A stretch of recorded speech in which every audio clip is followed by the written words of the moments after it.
tiny farm. Fremont was rejected. On slavery, Lincoln was...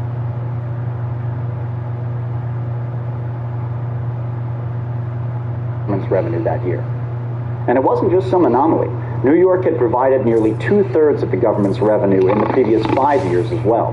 That city was the government's biggest cash cow by a huge margin, followed only distantly by Boston in second place and New Orleans in third. Hey, did you listen to the word I just said? The South left because of the moral test. The Union killed Indians and exiled Jews. Look up Judah P. Benjamin, the Jewish Confederate. But why did the Federals stop? The Yankee mercantilism that was going to be in trouble if the South wanted independence. Oh no! They would have a next-door competitor charging a 10% tariff compared to the moral tariff of 40%. There you go. Ooh, checkmate Lincolnites. That's the name of the program. You want to talk about the moral tariff? Let's talk about the moral tariff. Put very simply, it was a reaction to the Panic of 1857, and it was meant to jumpstart the nation's struggling economy. It may have aided your Hamiltonian industries, but not our Jeffersonian agriculture.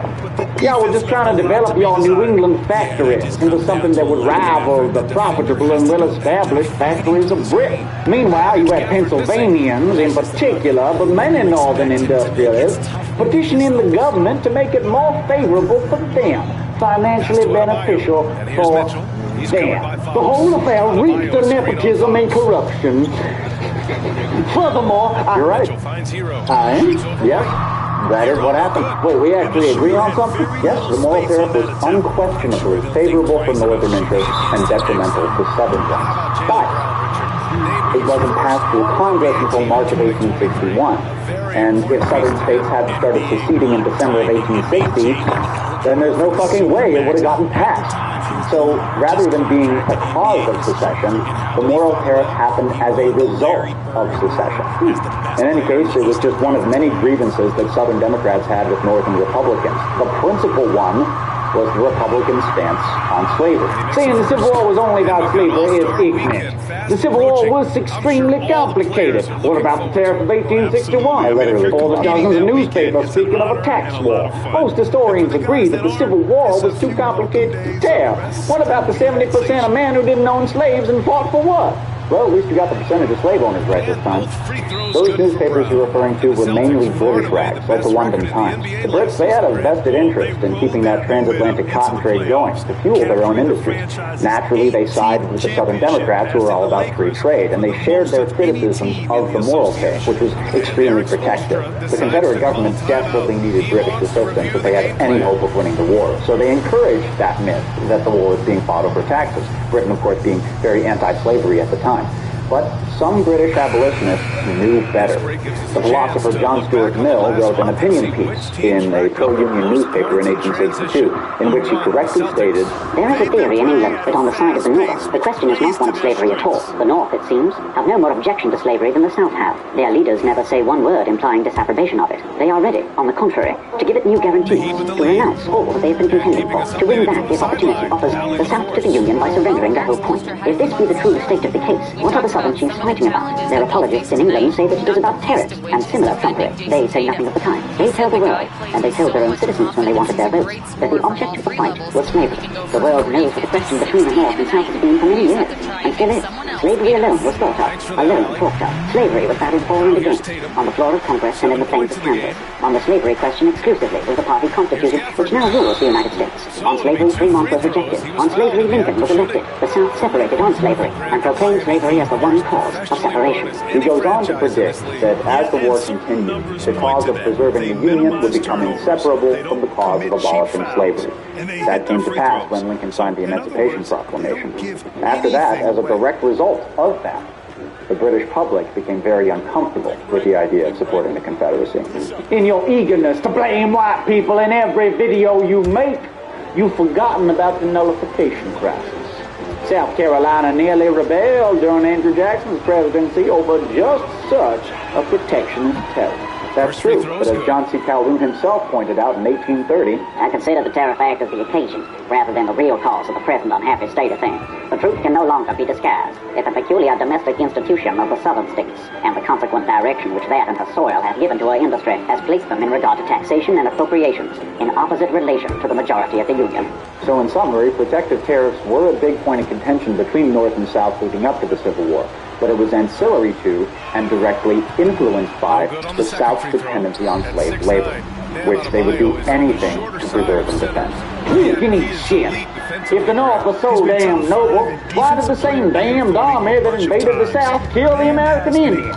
Sounds like bullshit to me. So we're back Why on don't you this ever point. trade with a real person instead of playing with your scale?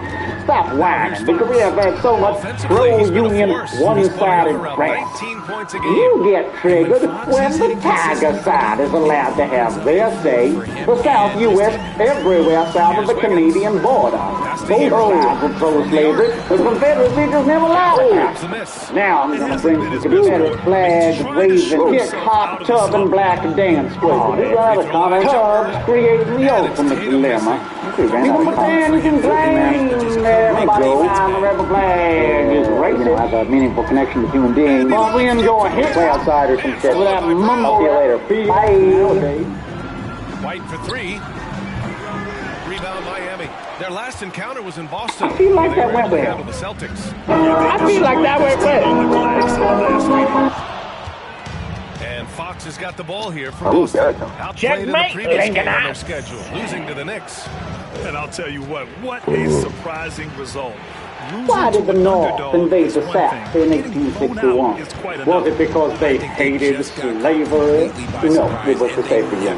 Checkmate, Lincolnite.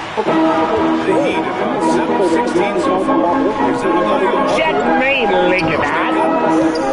A program where we pulverize the outrageous slander so often leveled upon us by carpetbagging time, who seek to besmirch the reputation of our great and glorious country, the Confederate States of America.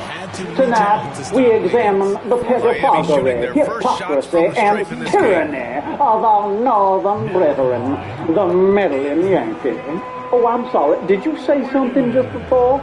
I simply could not hear you over the sweet sound of victory. Okay, let's not get ahead of ourselves here. Just because abolition wasn't a primary Northern war aim doesn't change the fact that the South unequivocally seceded to preserve slavery.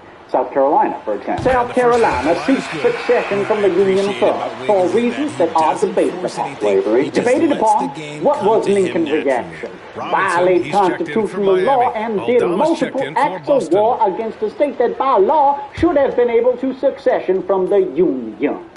In response to the actions of the president, which was tyrannical, South Carolina seceded before Lincoln was even inaugurated.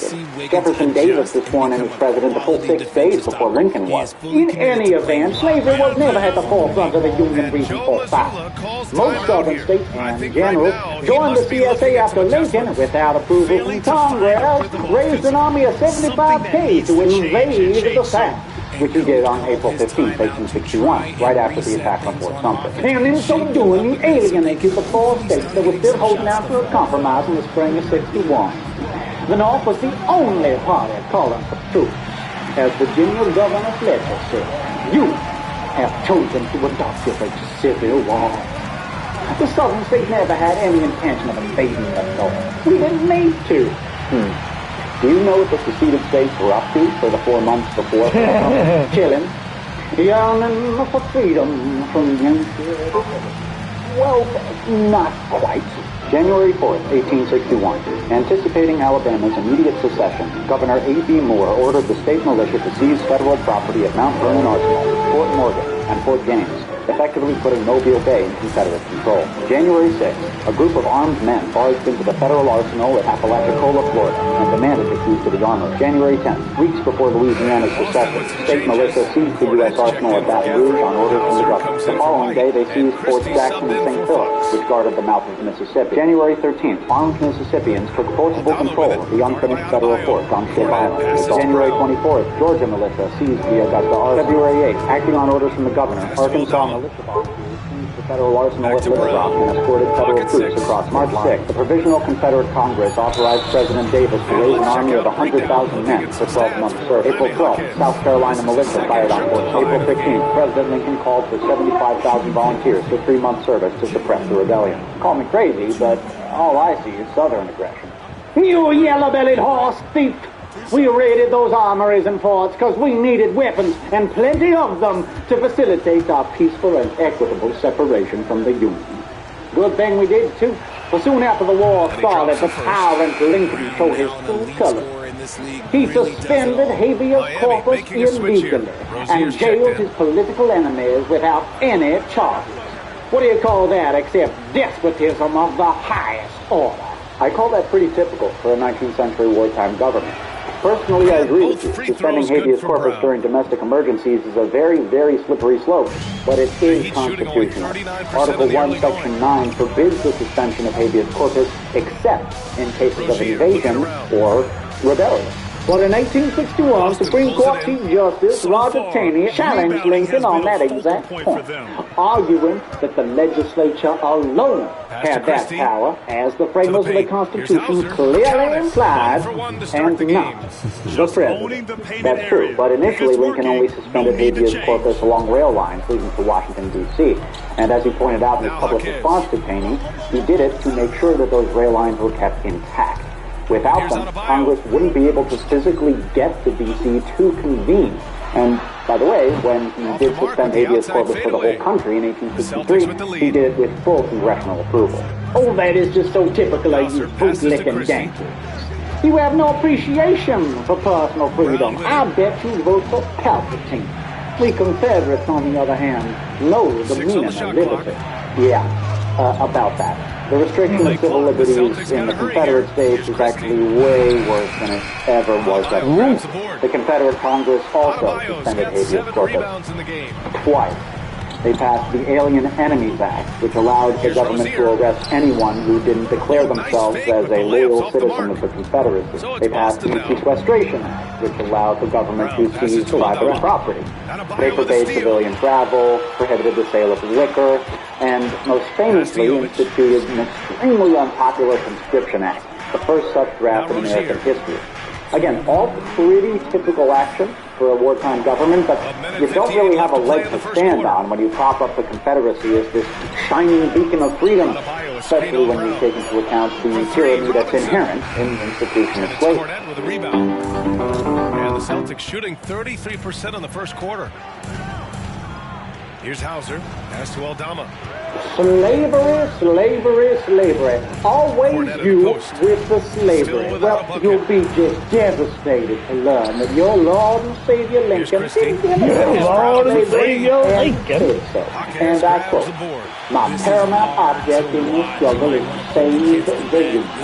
If I could save the Union by not freeing any slave, I would do it. And if I could save it by freeing all the slaves, I would do that. And if I could save it by freeing some bondage, I would also do that. What I do about slavery and the colored race, I do because I believe it helps save the Union." A quote from the Greeley letter. Trouble is, he's taken it completely out of context. Lincoln wrote that as a public response to an editorial in the New York Tribune that criticized him for not taking more decisive action against slavery. It's worth noting that when Lincoln wrote that response, he actually had a draft of the Emancipation Proclamation already written and was just waiting for an opportunity to put it into effect. And of course he emphasized saving the Union. Most of the North was intensely racist during the Civil War, and as president, Lincoln had to placate both white supremacists and ardent abolitionists. That was Lincoln's constant struggle throughout his presidency. I noticed you didn't include the concluding remarks that Lincoln made in that same letter. "I have here stated my purpose according to my view of official duty, and I intend no modification of my oft-expressed personal wish that all men everywhere could be free." Though Lincoln personally abhorred slavery, he initially refused to infringe on slaveholders' constitutionally guaranteed property rights. Ending slavery was not his top or most immediate priority during the war, But it was a priority. In 1862, he repeatedly reached out to the border states to try to get them to favor compensated emancipation. And lest we forget, It was Lincoln's staunch opposition to expansion of slavery of any kind into the territories that caused the secession crisis in the first place. So your master may not have been pro-slavery person, but he was still a filthy racist. As he once said, I, as much as any other man, am in favor of having the superior position assigned to the white race. Yes, he said that in the fourth debate with Stephen Douglas on September 18, 1858. Remember, every 19th century politician had to contend with a voting base of made racists, up largely of white supremacists. Lincoln was trying to quell some potentially catastrophic rumors that he was in favor of amalgamation, or the mixing of the races. Yep. If it got out that he was in favor of equal rights, he wouldn't get elected to anything in America. But you have no real evidence confirming he believed anything different. You're right, but it's kind of ironic. You have to admit that you Confederates, who are normally so suspicious of Lincoln and of the federal government, are just willing to take the president's word on it. It's like you just dredge up these quotes without taking even a little bit of time to research or comprehend their context. Both are clear examples of political grandstanding. Politicians lie. They exaggerate. They try to appeal to as many people as possible. Progressive politicians in particular lie about how committed they are to progressive ideas all the time. I believe that marriage is between a man and a woman. I do not support gay marriage, but I support a very strong version of civil unions. This ruling will strengthen all of our communities by offering to all loving same-sex couples the dignity of marriage across this great land. Just because Obama lied about the gays does not mean that Lincoln lied about the blacks. Fair enough. You know, many free staters wanted their territories to be whites-only havens. Oops, not supposed to talk about that. Yes, and speaking of Lincoln, throughout much of his political career, he was in favor of colonization, which would have entailed freeing American slaves and then sending them off to a colony in Africa. Which, It was a proposed solution to the main argument against abolition at the time, which was that it would be impossible to integrate blacks into American society. And that's horrifying, but at the time, that was a very anti-slavery position. Now, we can argue about whether to judge Lincoln by the standards of racism in the 19th century or the standards of racism today. But the fact that he consistently fought against slavery is beyond dispute. So what if he did? It doesn't change the fact that after the Emancipation Proclamation made freeing the slaves a war aim, average Yankee soldiers deserted in the thousands. And that forced the United States to pass a conscription act of their own, which famously led to the New York City draft riots, one of the ugliest episodes in Civil War history. But focusing purely on the undeniable white supremacy of Northerners during the war diminishes the significance of the sizable minority of abolitionists in the North. Now, it's important to differentiate here between an anti-slavery position and an abolitionist one.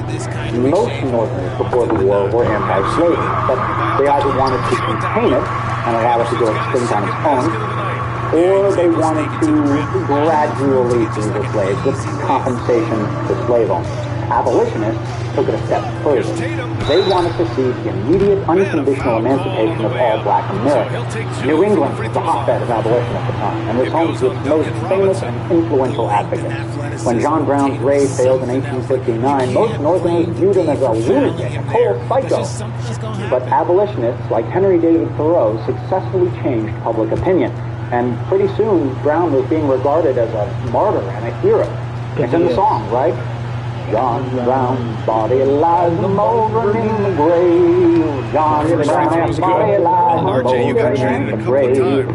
John Brown's body lies mouldering in the grave, but his soul goes marching on. Glory, glory, hallelujah. Shut up. Glory, glory, hallelujah. Glory, glory, hallelujah. And the soul at the end of the war, many Union soldiers did consider their cause to be abolitionist. This is mainly because of the large number of contraband slaves that would follow Union armies wherever they went. And these Yankee boys, many of whom had never been to the South in their lives, were being confronted by the horrifying realities of slavery for the very first time.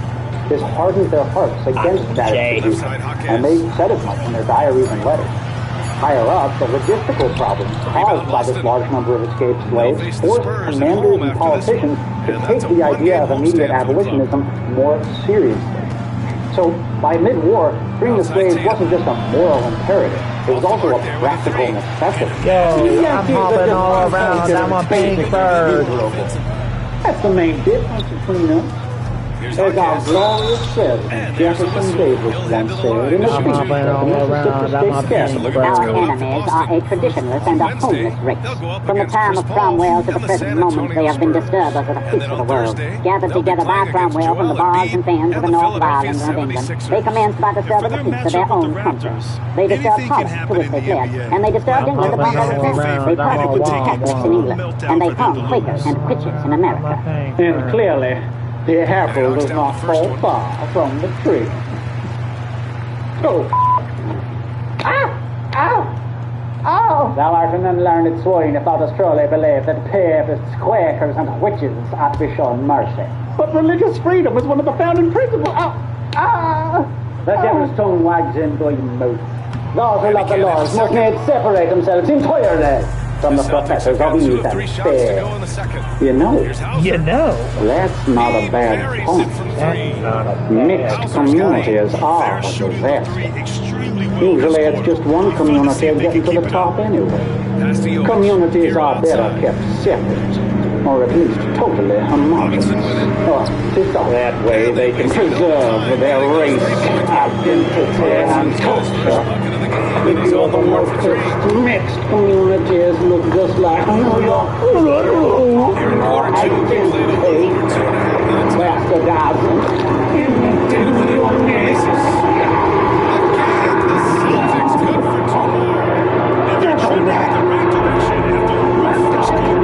Mein Gott! I have returned!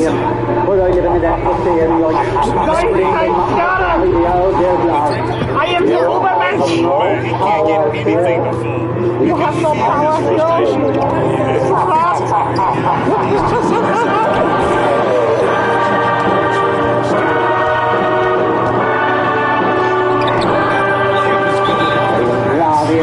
and a poison is drawn from a wall.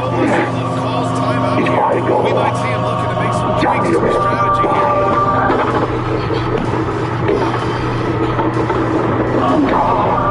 Don't kill me. Thou shalt not kill him.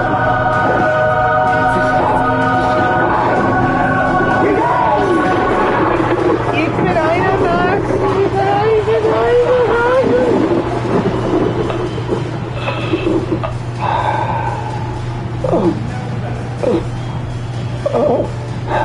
My work here is done.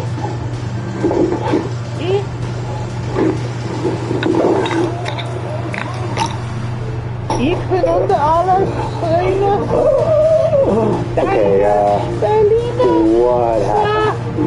Are you okay? You fucking stupid to compare a Nazi to a Confederate. That's Yankee propaganda teaching you more. You best not be gone. Southern treated African Americans better in some cases. I know they were bad treated, but you think you compare the Confederate States to the Nazis?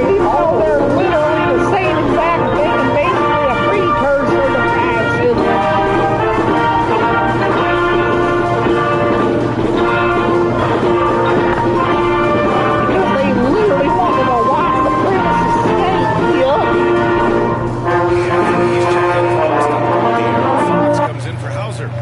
If you saw the news, but look here at the It is so fun to roleplay as the Ubermensch, mein Herr. That's not what you want, and I'm sure it's something he's well aware of. Black Confederates? And so it's Fox with it. No. The glorious reputation of Robert E. Lee? No. That whole thing about how the South only lost because of the whole Smithsonian resources of the North? Das ist ein gut No. to roleplay. Slaves were happy and treated well? As eine Nazi. That's shit even for you. Da. I'm a cartoon character, not an idiot. Oh, what about Sherman's Park in Atlanta when he bombed everything in his path?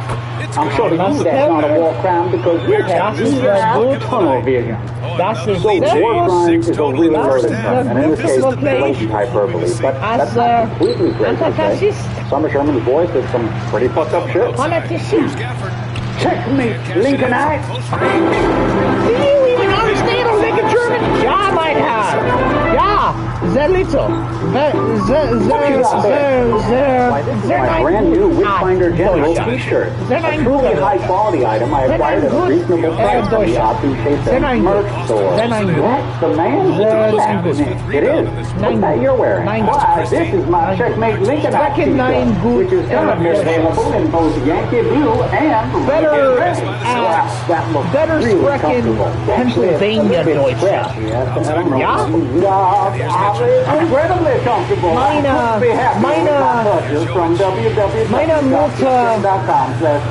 Mutter und mein Vater sprechen Pennsylvania Deutsch.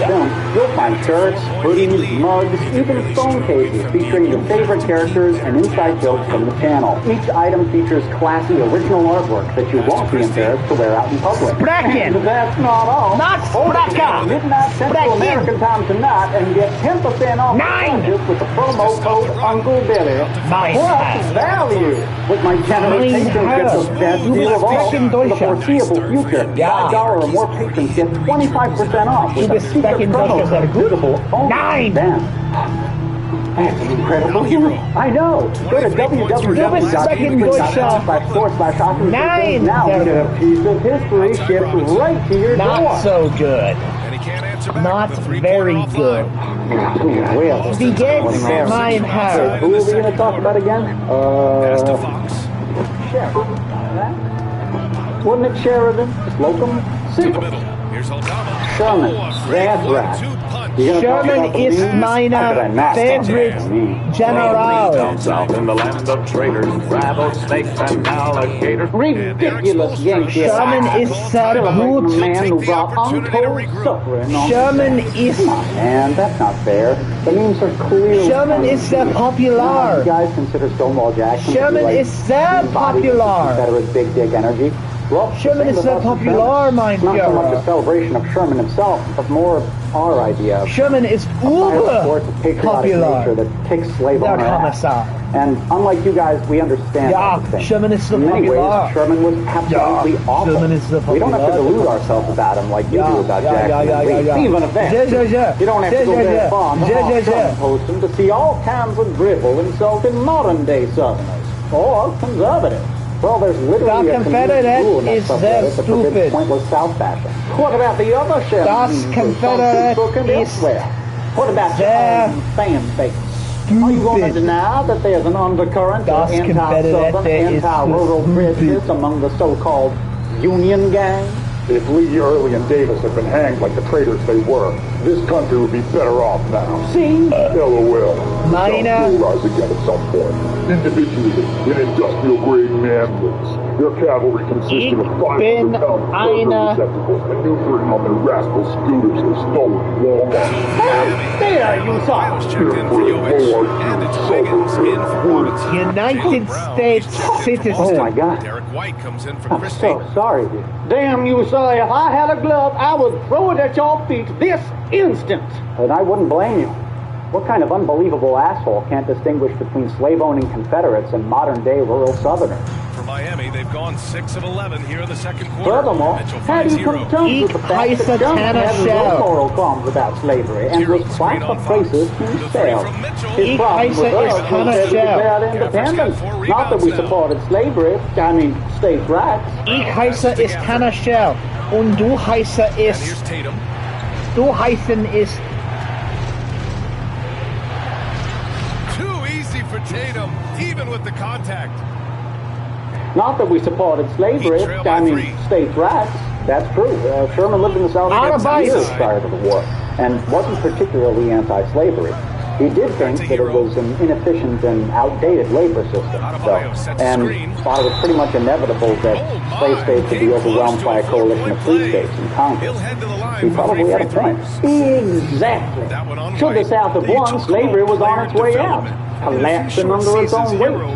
Would have ended anyhow. That's certainly a valid what-if scenario, but there's less evidence for it than you might think. Yes, certainly. Slavery was on the way out, globally. Abolition was on the rise.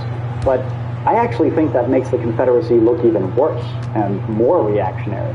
Because you can't simultaneously make the argument that slavery would have gone away on its own, and we can't judge the Confederates for keeping slaves because that was the norm back then. But in fact, slavery in the South was still going strong in 1860. That year, the net value of American slaves was approximately $2.5 billion. And slaves weren't just valuable assets, they were investments. The cost of paying for a single slave for life was way cheaper than paying a wage worker, even in the later antebellum days when the price of slaves rose to record heights. And many slave owners purchased women to use them basically as broodmares. The children of slaves also became slaves, and the masters worked them or sold them for enormous profit. Slavery was so lucrative that I find it highly unlikely that it would have ended without significant political pressure from abroad. And, in my opinion, probably not for at least a generation after a hypothetical Confederate victory. But what about industrialization? Surely a victorious Confederacy. My heart's full of surely it would be forced to change to keep up with the rest of the world. And secessionists gave that a lot of thought. First of all, it's not like agriculture ceased to be profitable once industry overtook it. We still rely heavily on agriculture today, primarily to feed ourselves. Bread isn't grown in a lab. And Confederates understood that a slave society wasn't necessarily incompatible with an industrial economy. In fact, they saw it as a plus. Unlike the North, where they could urbanize and industrialize with an already subservient workforce and not have to worry about class conflict. The North industrialized using immigrants and the rural poor. Why couldn't the South have done the same with slaves? Confederates knew that their economy had to modernize, but they correctly understood that they wouldn't need to sacrifice slavery in order to do that within. In their public discourse, speeches, editorials, and pamphlets, the planter class placed much less importance on their Jeffersonian agrarian ideals and much more on them gaining economic independence from the North through internal industrialization. And they believed the best way to do this was through the directive of the state, not private interests. As we talked about before, the Confederacy was way more centralized than most people give it credit for, and there's ample evidence to suggest that in the event of a Southern victory, the central Confederate government would have become even stronger as it directed private interests to create economic and industrial power that would effectively compete with that of the North. Again, the miss by the Celtics. Got to move past that one. I mean, they want him to take that again. Yeah, it's a great look for him. One they'll try and manufacture again. Those are the shots you want him to take. Adebayo, a screen on White. And he'll draw the foul. He'll head to the line for two. That one on White. Sherman, yes, Sherman. What exactly is the problem with him? What's my problem? What's my problem? Sherman's march made what the Nazis did to Russia and the Japanese did to everyone look sweet and pleasant. That's crazy talk, and you know it. I'm not going to defend Sherman's mistreatment of civilians, which definitely happened, and I'm sure we'll get to it. Damn right we will. But let's discuss this within the bounds of reality. There's just no evidence to corroborate the post-war legends of Union regulars committing mass rape and murder. There's just not. To the contrary, at the beginning of the war, President Lincoln and many Northern politicians actually urged the military to tread lightly in the South.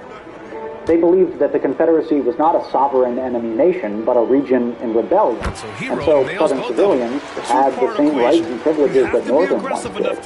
They also believed, erroneously, that most lower-class Southerners had strong Unionist sentiments, and they didn't want to alienate those people by abusing them.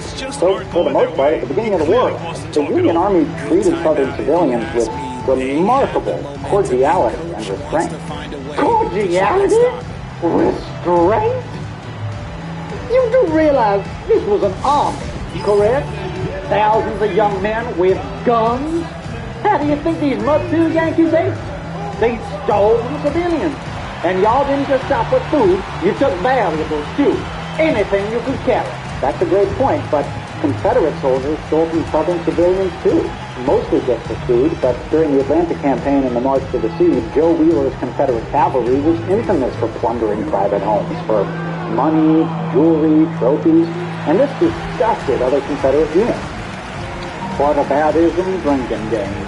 Sure, but we can't have this discussion unless we establish a distinction between unbridled violent cruelty on one hand and the foraging and theft that accompanied every army during this period on the other. Cordiality and restraint. Well, I never. Just more northern propaganda trying to prop up Lincoln and trying to justify why they invaded a sovereign nation, burning houses, barns, killing livestock, along with the rape and murder of thousands of innocent people. So the second thing didn't happen on anywhere even close to that scale, but the first sure did. And there were reasons for that. Keeping Southern property intact just seemed like good PR for the Union Army at first. But then the Confederates started winning. And they kept winning. And the more time they spent on campaign, the more a lot of United States soldiers realized that lower-class Southerners really detested them. So, all of a sudden, the idea of conciliatory warfare didn't really make strategic sense anymore. Sherman himself underwent a drastic change of perspective on this issue. As commander of federal forces in Kentucky late in 1861, he severely punished federal soldiers who stole from civilians. He even forcibly returned the fugitive slaves back to their masters. But over the next 2 years, his heart began to harden against himself. He came to believe that there was no real distinction between the Confederate government and military who had started the war and the civilian Southern populace who were complicit. They were all rebels, guilty of treason. To Sherman, there was no point trying to win hearts and minds. The only way to crush Southerners' wartime spirit was through overwhelming destructive force. By November of 1863, Sherman believed firmly that it is none of our business to protect the people that has sent all its youth, and arms and horses, and all that is of any account to war against us. The people have done all the harm they can, so let them reap the consequences. That's right. He advocated total war tactics against the South, directly targeting home. That's misleading. What a phenomenal replay. Hiroshima and Nagasaki were examples of total war. Total war, by definition, is the most horrifying and extreme method of warfare possible. Sherman was ruthless. Yes, he was hard-handed. But he wasn't indiscriminately violent. There's a distinction there. Besides, the concept of total war didn't even exist in the 19th century. Give it a name. Scorched earth, hard war. Don't it more or less describe the same thing? The fact is, Sherman cut a swath of destruction and terror from Chattanooga to Atlanta, from there to the sea, and up through the Carolinas. That is historic fact. No doubt, a shocking and unprecedented display of violence from the meddling Yankees. To be fair, most of Sherman's soldiers spent the entire march to the sea either, marching or in camp. It was the bummer, those stragglers and foragers on the outskirts of the army, who truly lived up to the lost cause stereotype of rampaging, pillaging Union soldiers. They burned empty houses and looted inhabited ones. They taunted, robbed, and insulted Southern civilians, rich and poor, black and white. Violence was uncommon on the march, but not negligibly rare. Namely, beatings, rapes, sometimes even murder. And that's not defensible. As students of history, we should attempt to understand that violence, but we should never try to condone it or defend it. And there's also a lot of disagreement about the extent of these violent crimes. Personally, I think they absolutely happened. I don't see how they couldn't have in that sort of situation with an army marching through a rich countryside. In particular, the rape. That's a crime that more often than not just goes unreported. Sherman himself fervently denied these charges in his memoirs, though I don't entirely believe them. No doubt many acts of pillage were committed by these parties of foragers, usually called bummers, for I have since heard of jewelry taken from women and the plunder of articles that never reached the commissary. But these acts were exceptional and incidental. I never heard of any cases of murder or rape, and no army could have carried along sufficient food and forage for a march of 300 miles, so that foraging in some shape was necessary. The country was sparsely settled, with no magistrates or civil authorities who could respond to their positions, as is done in all the wars of Europe, so that this system of foraging was simply indispensable to our success. And you know, it's important to note that the viciousness of Sherman's march didn't really surprise anyone at the time. Well, it probably surprised its victims. There are lots of scary Sherman quotes, like, war is cruelty, war is hell, but less well known are the similar sentiments that were advocated by people on both sides since the beginning of the war. We have this idea, this romantic notion that men who fought in the Civil War did so reluctantly, citing these lofty goals like unity or state pride. That's certainly how that generation wanted to see themselves. Gentlemen warriors fighting a civilized conflict. But scratch the surface and you will find a much more ugly and viciously sectarian truth. In April of 1861, a prominent judge from Wisconsin gave a speech in which he said, "The Union Army must restore New Orleans to its native marshes, then march across the country, burn Montgomery to ashes, and serve Charleston in the same way. We must starve, drown, burn, shoot the traitors." And that was by no means an unpopular opinion among your rampaging Yankee soldiers. Many Northerners spoke openly of exterminating the people of the South and civilizing the Confederacy as though it was some sort of southward manifest destiny. And when the brave women of our fair South dared resist them, lying Lincolnites and dirty blue bellies inflicted unspeakable suffering upon them and rejoiced at their misery. As one of Sherman's cavalry generals told Virginia Wade, a prominent South Carolina gentlewoman, "We shall soon see the women of Carolina as those of Georgia, with tears begging Christ from our men for their parents and children. Oh, it was glorious to see such a sight. You women keep up this war. We are fighting you."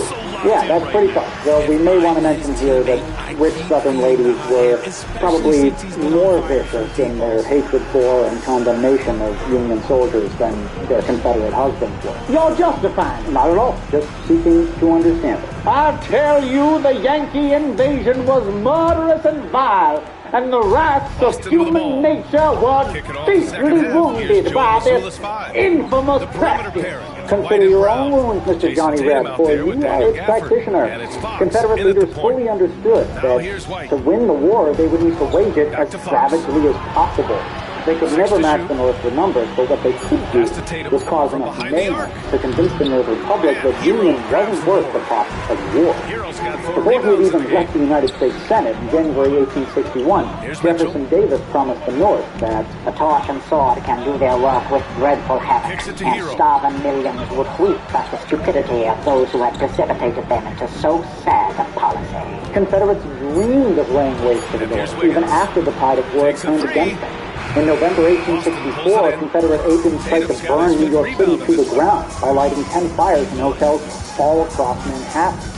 Pro-Confederate newspapers called for violent, invasive reprisals on the North, often and loudly. Let Yankee cities burn and their fields be laid waste. Let the Negroes present a taste of what we have experienced for 2 years. The most successful instance of Confederate revenge was Hugh Early's destruction of Chambersburg, Pennsylvania in July of 1864. Unlike cities that Sherman burned down, Chambersburg didn't have any strategic or symbolic value. Early destroyed it because he was pissed, and it was there. Confederates burned down 300 buildings, robbed civilians at gunpoint, and even shot rifle rounds into their houses. And though Confederate opportunities to desolate the North were few and far between, that was always their intention, and it made a lot of strategic sense. As Stonewall Jackson himself said in September of 1862, as he imagined a hypothetical invasion of Pennsylvania, "We must destroy industrial establishments wherever we find them, break up their lines of interior commercial intercourse, close the coal mines, seize and, if necessary, destroy the manufactories and commerce of Philadelphia and of other large cities within our reach.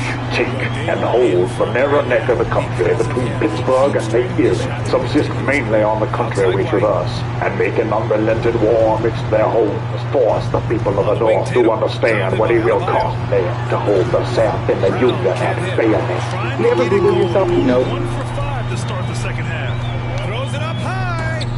Brown with the steal. To hold the South in the Union at bayonet's point. if Stonewall Jackson were in charge, the South would have easily won the so-called Civil War. Would have taken a couple weeks at most. Sherman was only good at running down old widows' houses. He would send other generals after Forrest to go get beat. He didn't go himself because Nathan would have just slapped him off his horse. That would have been embarrassing for him. He probably would have started crying. The fuck you just said? Ain't that not funny? Put the gun down, please. No, really, I couldn't hear you. Why don't you say that again? Please. Say it!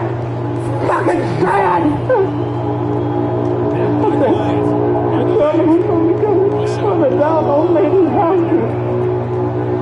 That's actually a common misconception. A lot of people seem to have this idea that Sherman's campaigns in 1864 were purely destructive and terroristic rather than strategic and tactical, but that's simply not true. During the Atlantic campaign, when Sherman fought Confederates under Johnston and later Hood, certainly the Union Army wrecked shit, but otherwise it was a fairly conventional military operation. Destruction was by no means their main objective. A lot is made of Sherman's capture and subsequent burning of Atlanta, but people seem to forget that John Bell Hood's Confederates burned factories and munitions as they were retreating, before Sherman even got there. And when Sherman did burn down Atlanta in November of 1864, he specifically targeted infrastructure of military value, though, of course, homes were caught up in the conflagration, and Union troops didn't really care. That campaign aside, Sherman marched to the sea unopposed, from Atlanta to Savannah without a single major military engagement. That was by design. Sherman marched across Georgia with his army in two columns, each threatening various cities along their route. When Confederate forces would gather in one city or another to try to defend it, the columns would turn abruptly at the last moment toward another target. Sherman didn't even tell his own soldiers what he was planning in that respect. This meant that these disparate Confederate units could never effectively combine to present Sherman with a serious challenge. This fit in with Sherman's whole strategy of a brief, dirty war that would end the fighting as soon as possible. Attacking the resource-rich countryside of Georgia and the Carolinas had another purpose, too, because those very same farms that Sherman burned down had been feeding Robert E. Lee's Army of Northern Virginia for the past 3 years. So, by destroying these places, Sherman could actively aid Ulysses S. Grant's war effort in the Eastern Theater and bring about the end of the war sooner. So the march to the sea was not mindless destruction by any means. It was just cold and calculated. In your eagerness to defend him, you ignore Sherman's most dastardly act during the war. The act that made the march to the sea look like child's play. It probably wasn't as bad as you think it was, but it was about the most egregious act of destruction ever committed by the regular Union Army, so it's important to talk about it. You ready to tell the story? Oh, I was born ready. In February 1865, Sherman's army approached Columbia, South Carolina, the birthplace of Southern secession. The boys in blue were eager to reach vengeance on this symbolic heart of the Confederacy. And as they marched, many sang, "Hail Columbia, happy land. If we don't burn you, I'll be damned." On February 16th, Sherman's men came within sight of the city. He ordered his men to occupy and destroy public buildings, factories, and railroad property, but to spare private dwellings. Early the next morning, Confederate troops under General Wade Hampton abandoned the city, setting fire to bales of cotton as they fled. Over the next few hours, the damnable Yankees entered the city and found it in chaos. Citizens looted storefronts, and many black men greeted the soldiers with jugs of liquor. By around noon, the vanguard of the occupying force was pretty much wasted. They began to barge into private homes searching for valuables. 30 or 40 drunk soldiers gathered at the State House and voted to repeal secession before defacing a statue of John C. Calhoun. After sundown, the disorder became much less restrained. Black men led Union soldiers to the homes of certain slave owners, including the house of a man who used a pack of bloodhounds to track down escaped slaves. They burned his house down, killed the dogs, and the black men took turns flogging him. Stop smiling! I wasn't. By midnight, fires raged across the city, the biggest being nearly 9 blocks long. On Plain Street, the Yankees burned the house of a landlord whose hobby was to collect historic artifacts. The blaze consumed thousands of fossils, a collection of ancient coins, and a series of priceless paintings. There were few murders. The women and children fleeing the chaos were taunted and threatened. Black people were especially vulnerable. At least one black man was shot dead by Union soldiers in the street for perceived impudence. No one was charged for this killing, though thousands of Union soldiers were arrested by their comrades for other offenses. At least 2 Union soldiers were shot dead by their commanding officers for crimes during the riot. As Sherman walked through the burning streets at 3 o'clock in the morning, he came across a reverend who dared to suggest that burning down a city full of women and children might not be a very moral thing to do. Sherman replied, "Your governor is responsible for this. Who ever heard of an evacuated city to be left a depot of liquor for an enemy to occupy? Now my men have got drunk and have got beyond my control, and this is the result." Earlier that evening, Sherman had watched the light of the fire from his headquarters and remarked to the subordinate, "They have brought it on themselves." "I gotta hand it to you, man. That is some seriously heartfelt shit." See, he was a war criminal. I win. Wiggins outside. Win. So that's what that feels like. Now out of So that's what that feels like. Here's where. Now long suffering people, the wealthy plantation owners, have won a contest against the Yankee invader. The Celtics with the lead. It's not much, Brown. but it's victory. Here's Oh, I feel terrific. Points in the game. In your face, Billy Yank, Sherman was evil, and that's that. Brown passes to Tatum. It's not really that simple. Oh, come on! The question of do the ends justify the means can never really be answered. I'll save that for the YouTubers who talk about philosophy. But from a purely historical perspective, Sherman was right. He broke the back of the Confederacy, hastened the end of the bloodshed, undoubtedly saved more lives than he destroyed. That's pure speculation. Not really. His methods were effective, and the words and actions of Confederates proves it. In the months after the fall of Columbia, 8% of the Army of Northern Virginia deserted. James Longstreet's corps actually had to set a stronger picket guard. Yeah, Lover hates Sherman. It's like some of the game plan. Sherman was effective. Total war works, man. Here, to prevent desertion, than in its front, to protect against the enemy. And the number one cause of desertion? The news of Sherman's march and the desolation that these soldiers' families and communities had suffered at home. Among the people of the South, the desire for peace had outgrown the desire for independence. As Georgian author Eliza Francis Andrews put it, I used to feel very brave about Yankees, but since I have passed over Sherman's track and seen what devastation they have made, I am so afraid of them that I believe I should drop down dead if one of the wretches should come into my presence. Damn Yankees! Rebel yell! 70% did not fight for slavery, FFS. The reason you are so lost in rhetoric is verging on weird. We need no false, rewritten lies on the war of northern aggression. Rebel yell!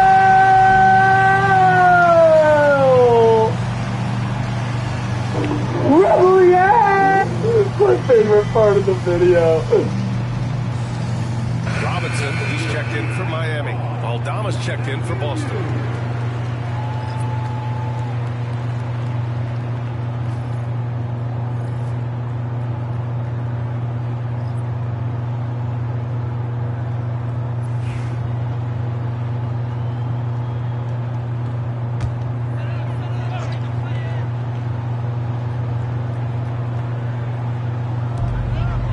Outside Mitchell.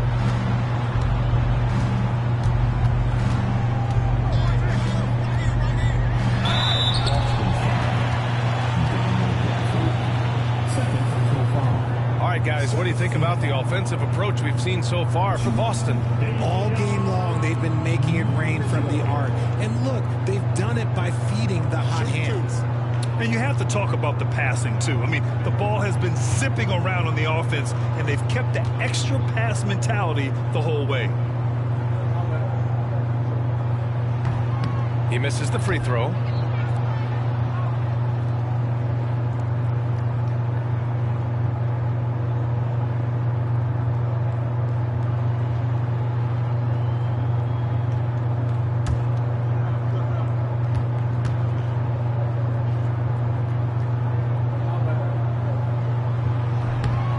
second free throw is good. Fox with the ball. He's got 11.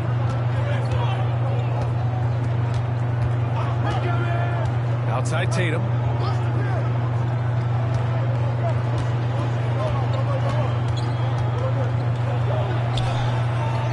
He can't get that one to fall. Good work defensively by Robinson. 70% did not fight for slavery. FFS. The reason you are so lost in rhetoric is verging on weird. We need no false and written lies on the wall of northern aggression. What about the slaves in Alamo days? Or the ones in North in wartime? Oh, bullshit. Sherman's a war criminal and ask Indians how good and decent Yankees were. Ask Apache or Sioux, you jerk Billy clown. Rebel, yeah! You know, you actually raise a good point. Yes, but only Northerners ever did anything bad to any Indian after the Civil War. No Southerner ever did anything bad to any Indian ever. No, that's not what So Sherman, he was commanding general of the United States Army from 1869 to 1883 at the height of the Indian Wars in the West. Sherman didn't like this gig all that much. It was a lot different than the Civil War for sure. But it was also more of a political position than a military one. He spent most of the time lobbying on behalf of the Army in Washington, and he found the whole thing pretty distasteful. But it's undeniable that he was a willing participant in manifest destiny at its nastiest. Sherman wasn't a religious man, but he did believe fervently in the promise of America as a world power. He viewed himself as an instrument of history. And just as he believed during the war that the downfall of slavery was inevitable and that these United States would become the United States, so he also believed that it was inevitable that white Americans would conquer the West from hostile natives by any means necessary. Sherman happily broke treaties and insisted that tribes become civilized, knowing full well that would lead to their dissolution as cultures and policies. Contrary to popular belief, a lot of white people at the time were not cool with this, and Sherman caught a lot of flack from bleeding heart Easterners due to his severe Western policies. But he insisted that it was all for the national good. He believed that his career during the Indian Wars was a direct extension of his Civil War service, and ultimately it was the same struggle. In Sherman's mind, he was an agent of progress, and his justification for everything he did was to bring about his vision of a strong, united, triumphant America that would enter the 20th century. Just an ugly show from him offensively. Yeah. No way to describe it, just ugly, and that hasn't helped. Just like that? Give him 8 points. We're going to end on a downer? Do one of your funny comments. Oh, no.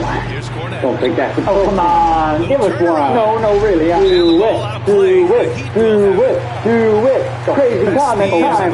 If you insist, then this time the war will be spiritual. This time it will come from space. I will help. I will come from space, from another galaxy. This time y'all will not overcome us. We will overcome you for all eternity. Your technology has no power. There's a higher technology. Once they communicate with us, your life, your time is over. You will fall. He's going for 2. The official saw contact while he was going up. Inside Bam really doesn't hold back. Dude, he what the takes fuck? his shot right through the foul. He made the only free throw attempt he had earlier in the game. Dude, what the fuck? Domino's What the fuck was that? Space Confederates. Make that a movie. Make that a movie. Space Confederates. Confederates from space. Shaping up to be a grand old Christmas time. Much better than the Christmas of 1862. All I got that year was dysentery. And in the spirit of the season, I got you something. It's not a bomb, is it? No. It's a throwback to the old days. You remember, Christmases during the war. I know we normally give you Federals good Southern tobacco, but I heard you quit smoking recently, so... Wow. It's nicotine gum. Both free throws good That's for Adebayo. actually really sweet. Thank you. The Celtics You with know, the lead. I actually got you something too. It's way better than that chicory crap you guys drink. Give him 8 points now. Cornet sets a screen. Christie. He drops it from range. Thank you, sir. Christie's got himself on the board And with I a went three ahead there. and brewed a cup so you can enjoy it right away. The defense left a lot to be desired. Delicious. The defender has to do a better job fighting through the screen. Oh, you're Now spiking here's it up. Robinson. Okay. He's got 6. I like that. I mean, some physical play inside. He's not about to give up any easy baskets. These are his first free throws So of the that's game. a lot of booze. The whiskey purifies the excrement from the coffee. Much healthier that way.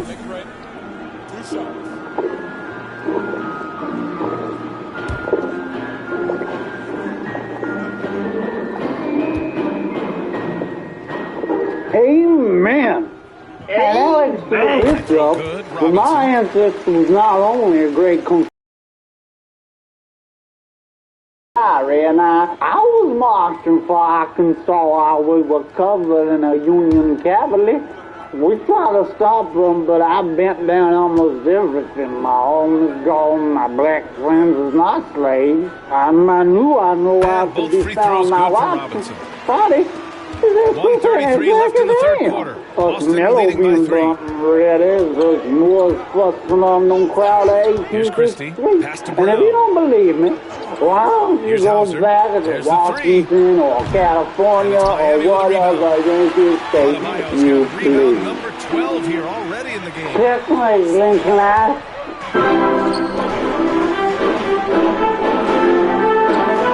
Minute 6 left in the third quarter. Nails the baby hook. Adebayo's got 7 now in this quarter. It's like he needed that halftime Come on, buddy. break to gather Sober up. himself. Now he's starting We've to got a get new his episode to confidence film. back here. Unless, of course, you're ready to finally concede that it was passes to really Christie. about slavery after all. Never! Never! That Northerners 50% of the war was about slavery. They never want to talk about the tens of thousands of blacks who signed up to fight in the Confederate Army. Well, I don't know about Northerners, but it's... I'll never admit that He it is was just so about deadly from out slavery. there. You expect that to fall. Pass to Jovic. And he gets it to go. Jovic Oh, has got God. his first basket. Oh, Here God. in the second half, this game's France still has been limited perfectly time. willing to talk about black Confederates ever since that myth first originated in the 1970s. Pennsylvania, Now here's we're Brown. gonna Give him nuke 8. you There's a if 4-second you're difference from from the shot clock in the game Ohio. This one for I 3. hate New Nails it York from beyond the arc. and Hauser's got 11 Virginia points. Their Fuck defense has to do a better job of Connecticut smothering those and shooters. screw Massachusetts. Down low. Picked it out of midair. Philadelphia We're at the end of is the the third best quarter, and we've still got a city close one. in the Boston out in front. country. They lead by a I bucket. will And time to step fucking away hurt quickly, but we'll be back in no you time if you with the start of the fourth quarter. disagree with this statement.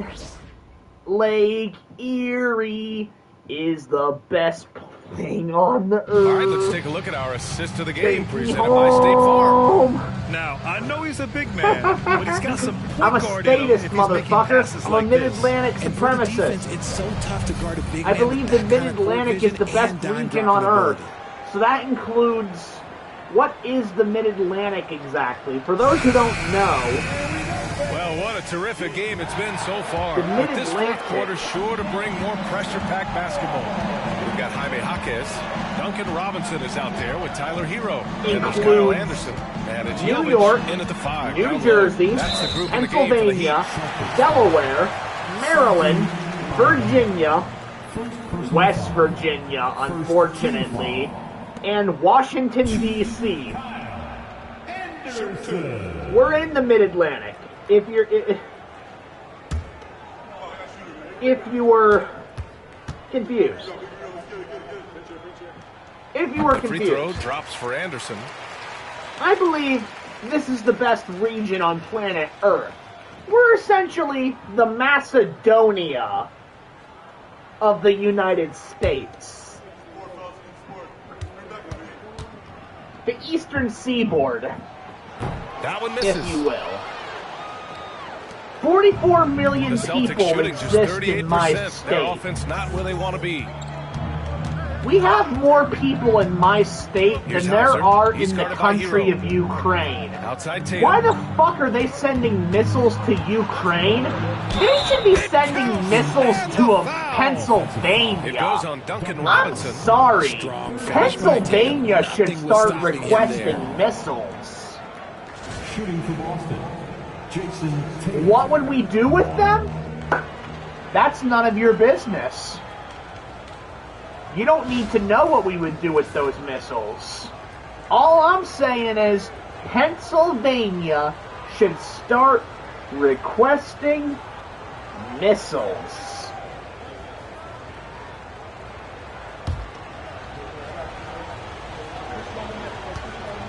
$44 million people, brother. Imagine if we had 3 Tomahawk missiles. That one falls for Tatum. What we could do with those. Heat trail by 4. Oh, Jesus Christ. Oh, glory, glory, hallelujah. Up top Anderson. Glory, glory, hallelujah. Back to Anderson. It makes my heart beat so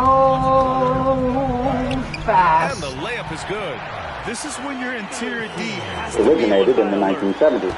And they're in agreement, as the venerable Civil War historian Gary Gallagher put it. The Black Confederate movement, which, as I said earlier, is demented, is an effort to get the Confederacy right on race retrospective issues. Just need to stop that. Anybody who's trying to do it, just stop it. Stop it right now. That historian is a revisionist and a liar. Over 114,000 black Confederate soldiers died defending their homes and families from a mostly white Yankee army, as this Facebook meme clearly demonstrates. Okay, well, everything about that is wrong, but it is true that tens of thousands of black men did accompany Confederate armies and supported their war effort. It's just that, don't say it, the majority of these men who's going to say it were slaves, either impressed by the Confederate government to perform manual labor or brought by their wealthy owners to war to carry out menial tasks in camp, like cooking, cleaning clothes, or transporting supplies and provisions. A few free black men enlisted in the Confederate Army as cooks, teamsters, and musicians, but they were certainly not soldiers. Their white brethren would have made that distinction abundantly clear to them. After all, for most of the war, it was forbidden by Confederate law for black men to serve as soldiers. Yes, in 1861, a law was passed in the Confederate Congress that banned slaves from enlisting. Supply issues were chronic, and the weapons were needed for white soldiers. Despite the eagerness of the black soldiers, a decision had to be made. Consequently, the black soldiers decided to aid the white soldiers in the camp, serving as clerks, cooks, mending clothing, as well as caring for the wounded and sick. You're just making shit up now, aren't you? Yeah, you got me. Still, as a New Orleanian, you ought to know better. Here's a photograph of the 1st Louisiana Native Guard, a regiment of black Confederates who volunteered to serve in New Orleans in the spring of 1861. That's not the 1st Louisiana Native Guard. That's the 25th Regiment of the United States Colored Troops, in a photograph taken in Philadelphia. That image, by the way, was subsequently used as a recruitment poster to try to encourage northern blacks to enlist in the Union Army. But you are right. The 1st Louisiana Native Guard was an all-black militia unit in Confederate New Orleans. But they're the exception that proves the rule. As I've said repeatedly in my many videos about New Orleans history, race relations were different here than in the rest of the South. During slavery, we had a large and unusually prosperous population of people of color, many of whom were of mixed race and had family ties to local white aristocrats. And lots of most of them slaves. Yes, exactly. So we really shouldn't be terribly surprised that they volunteered their services to the Confederacy. Besides, there was a precedent here. Free black militias had fought alongside Andrew Jackson at the Battle of New Orleans. Despite all that, the state still stymied their efforts to serve in a combat role. Louisiana law limited membership in the militia to 3 white males capable of carrying arms. The only state I care about is Pennsylvania. Go out on parade a few times. And those surviving in New Orleans Give parade Pennsylvania Tomahawk missiles. This unit never saw any real action. They were quickly disbanded by the state government, only to be reformed in April of 1862 when the United States Navy was threatening New Orleans. But after Confederate General Mansfield Lovell abandoned the city, the 1st Louisiana gave up without a fight. Interestingly, those same men then offered their services to Benjamin Butler, the military governor of the Union occupiers of New Orleans.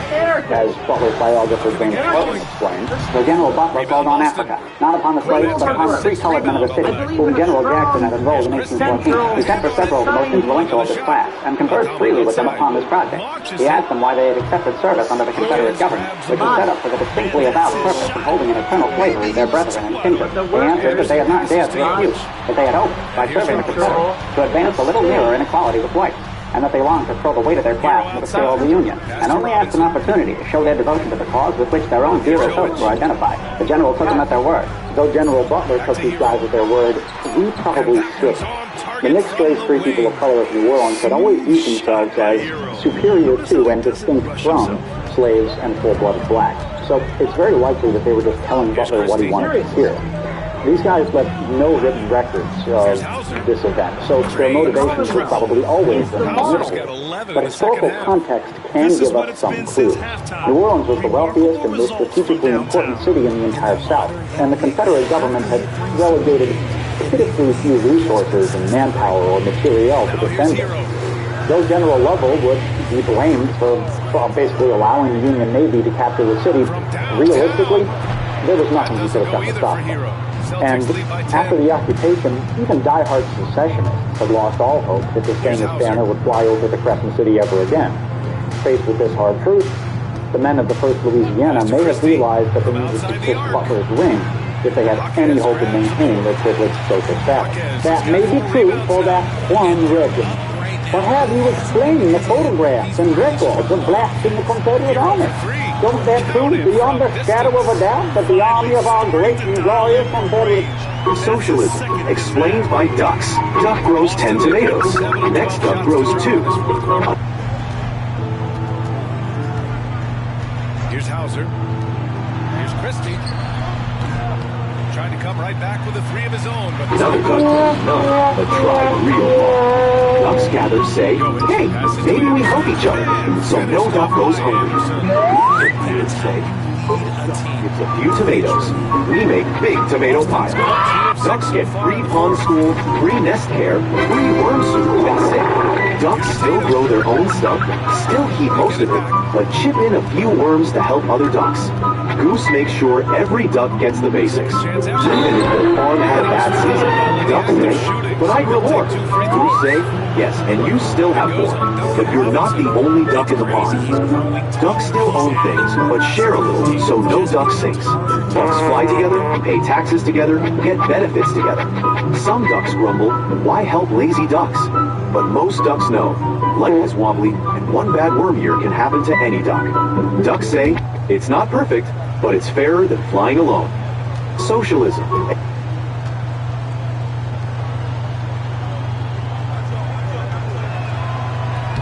And that one falls for Tatum. Both teams will make substitutions.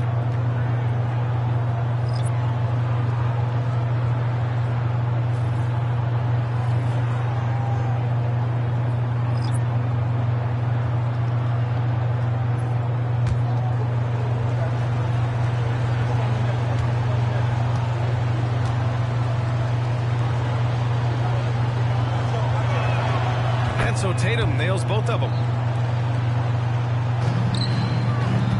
Now here's Hero. Pass to Adebayo. Adebayo sets a screen. Here's Ware. Now Adebayo. Wiggins from long range. Rebound Boston. Gafford's got rebound number 12 now. Tenacity on the glass. Fox surveying the D.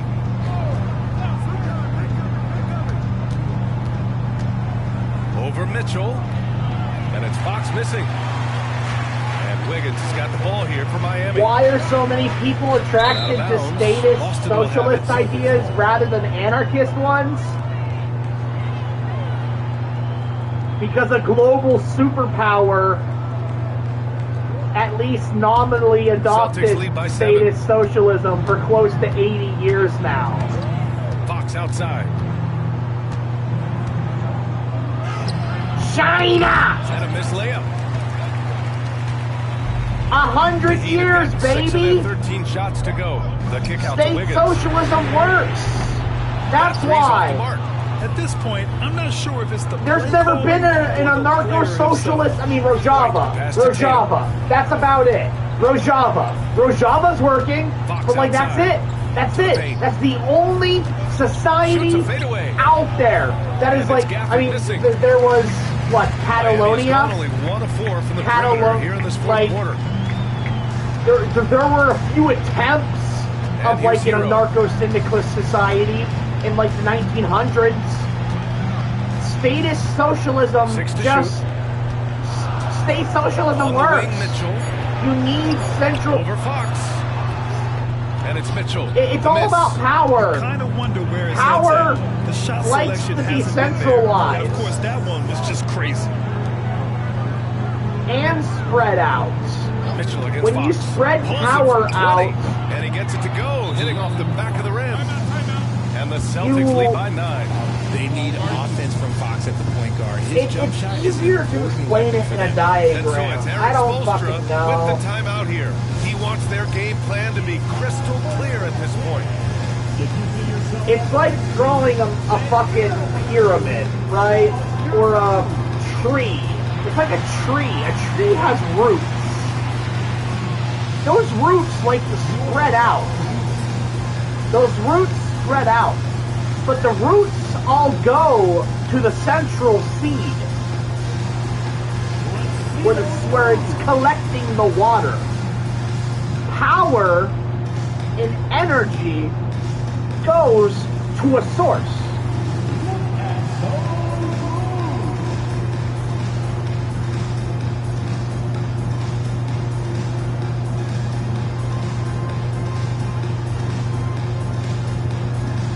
And also, anarchism is easy to misunderstand. State socialism isn't really that hard to misunderstand. We kind of stopped watching the Checkmate Lincolnite videos. A lot of people have experience with states. 99% of the population has lived their entire life in a state-driven society. Let's go down to the sideline and catch up with Allie LaForce. Well, over the break, I Anarchism is much more alien to people. Almost no one has a prolonged experience to anything in a truly flat hierarchy. And Allie, thanks. Hero with it. Pass to Wiggins. Plus,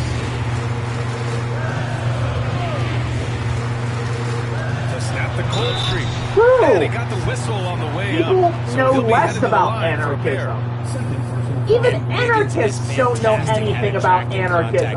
Also, the Soviet Union existed, proving that state social and China, proving that state socialism can work.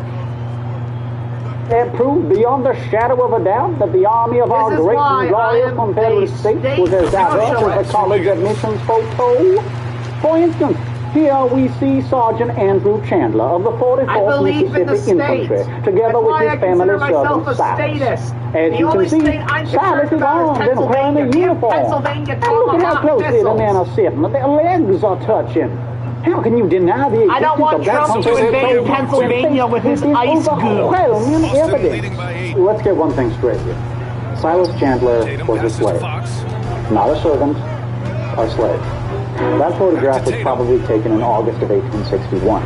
Andrew Chandler, you know what I would do? 17-year-old son of a wealthy plantation owner, if I was the governor of this as a private in the Confederate Army and decided to take Silas with him. I would do things that you wouldn't believe. Are almost certainly studio props. It was common for young volunteers after enlisting to have tough guy photos taken of them. It was also common for plantation owners to take a slave or two to war. Many of those slaves wore some kind of uniform, just as they had done in the Mexican War. But you are right about one thing, Johnny. Their pose is unusual. Most soldiers who are photographed as camp slaves place themselves in positions of unquestionable dominance. I'd give you a This one definitely feels more buddy-buddy. Exactly. This is because they were the best of friends.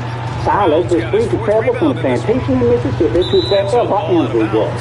Andrew wrote home on the 31st of August, 1862, that the Federals might take Silas. I greatly fear another raid. Don't let them take Silas. Be sure to write when Silas gets home. Give me 500 men from the Lake of Erie, and we will cross the Allegheny.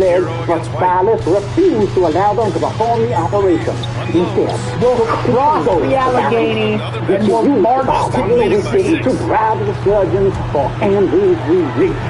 He carried his master on his back and loaded him onto a box bound for Atlanta and don't have a dream. The two remained friends. I have a vision. Well, that's bullshit, but it is true that after Andrew was injured at Chickamauga, Silas helped him. Of course, I'm just bullshitting you. I'm just kidding. I'm kidding. We don't know for a fact that he didn't. I just want our state to be good. Would be Silas's love for his own wife and newborn son, who were enslaved back at the plantation in Mississippi. When you have the safety of your family to think about, then you do what your master says. If he says, come to war with me, you go. If he says, hold this shotgun and pose for a photo with me, you do it. If Silas had come home without Andrew, or, God forbid, escaped to the Yankees, who knows what would have happened to his family. We have basically no wartime records written by camp slaves themselves, so everything we know about them is filtered through the perspective of their masters. And even though stories of faithful slaves firing at Yankees or carrying their wounded masters back to safety were incredibly popular in Confederate newspapers, any close reading of our sources reveals that these masters were downright deluded about the extent of their bondsmen's loyalty. Camp slaves ran away all the time, especially when the Confederate Army was in enemy territory or operating in close proximity to United States forces. In the summer of 1864, during Jubilee's raid of Pennsylvania, the slave of one Captain Robert Park escaped. Park later wrote that he must have been a castaway or forcibly detained by some Negro worshiper, as he had always been prompt and faithful and seemed much attached to me. Like, it never occurred to this man that his slave may have just been feigning his affection, biding his time, waiting for an opportunity to get the fuck out of it. You're derailing the conversation, Billy Gang. I don't deny that there were camp slaves. What I'm saying is that there were also black Confederate soldiers. Extraordinary claims require extraordinary evidence. Oh, I have evidence. Namely, the many photographs of black rebels at veterans events after the war. We even have records of their pensions. Yes, in the early 20th century, some former camp slaves did receive state pensions. But if you're going to use those pensions as evidence for the existence of black Confederates, then you're in for a shock. The pension applications make it very clear that these former camp slaves were not considered veterans, with lines like, what was the number of the regiment in which your owner served? The black men at Confederate veterans events were also former camp slaves. Again, it wasn't terribly unusual for camp slaves to wear uniforms. Oh, come on! You can't weasel your way out of this one. Do you not believe the sensible and true avouch of your own eyes? If we Confederates loved racism so much, why did we invite these black men to the Union? Why did we adorn them in medals and honors? It's right there, in black and white. You know, Johnny, it's really amazing. You're so knowledgeable about the Civil War. I ought to be. I fought in it. You and your fellow Lost Costers could rattle off the entire order of battle at Lookout Mountain by heart. You could tell me exactly how to hook up the shoulder boards on a General Sprock. You know the number of mini balls that can fit into a standard issue cartridge box. So it's shocking how unbelievably ignorant you are of all of Southern history outside of those 4 little years of rebellion. We shouldn't be at all surprised that former camp slaves were welcomed and honored at Confederate veterans events, especially from the 1920s on. It was the height of Jim Crow, and an important justification for segregation was that black people were being oppressed for their own good. Unlike the lost cause myth of today, which tries to paint the Confederacy as some sort of egalitarian paradise, the lost cause myth of the early 20th century maintained that blacks had been better off as slaves, and that the best hope for black Americans going forward was for them to defer to white authority. But during World War I, black Southern soldiers had been treated more or less as equals in Europe, and saw firsthand that a desegregated society was possible. Consequently, upon returning home, they aggressively fought for their rights. Many white Southerners fought back, both with violence and propaganda. Not every black Southerner was quite so radical. In fact, their politics were pretty neatly divided along generational lines. Younger black people were avowed agitators. Older black people, including many former slaves, were content not to rock the boat. Their deference gave the white elite the exact ammunition they needed to counter the activists' narrative. So when former camp slaves appeared at Confederate veterans events, they were placed front and center as ideal examples of well-behaved blacks. Speaking of pensions, a 1921 article in the Confederate Veteran magazine noted that a new feature in the pension appropriation of Tennessee makes an allowance for pensions to the faithful Negroes who were in the war with their masters and served them to the end. Doubtless other states of the South will make similar provision for their old Negroes, whose loyalty under the circumstances showed a fine sense of honor, not apparent in later generations of the race. Many of these black men also wanted to lay claim to the sense of martial masculinity that the white people of their generation enjoyed. And you can kind of see the other intent. We can criticize them more future, but we can really understand that the book of Bender did everything he could, but the cell has the agility to get it to fall. Give me the strength to resist the Yankee invader, the violator of our homes and apartheid.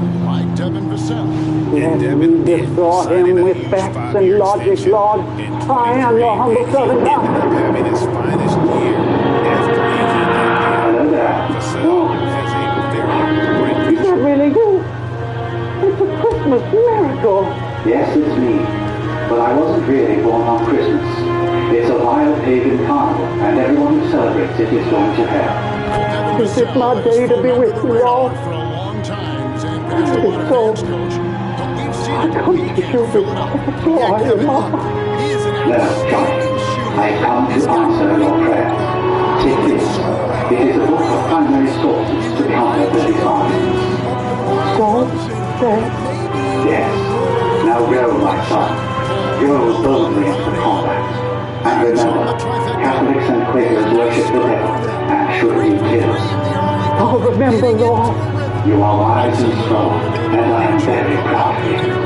Goodbye.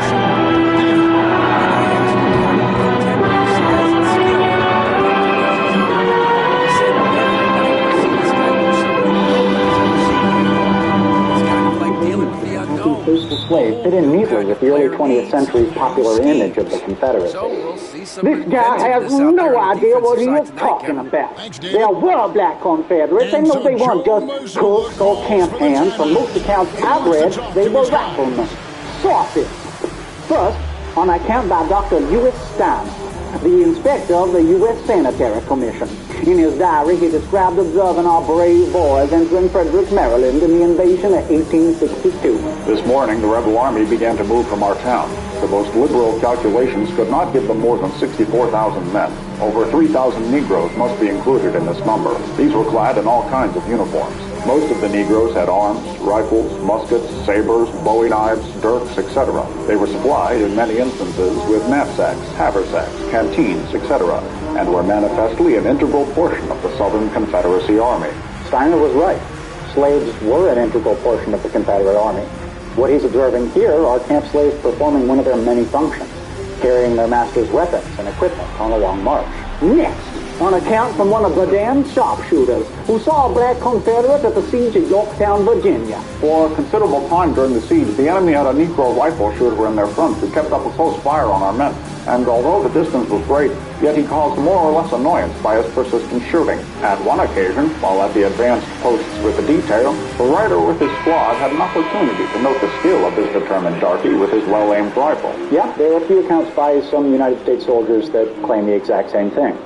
Even if they correctly identified these soldiers as black, which at the distances we're talking about is a big if, it still wouldn't prove the existence of black Confederate soldiers.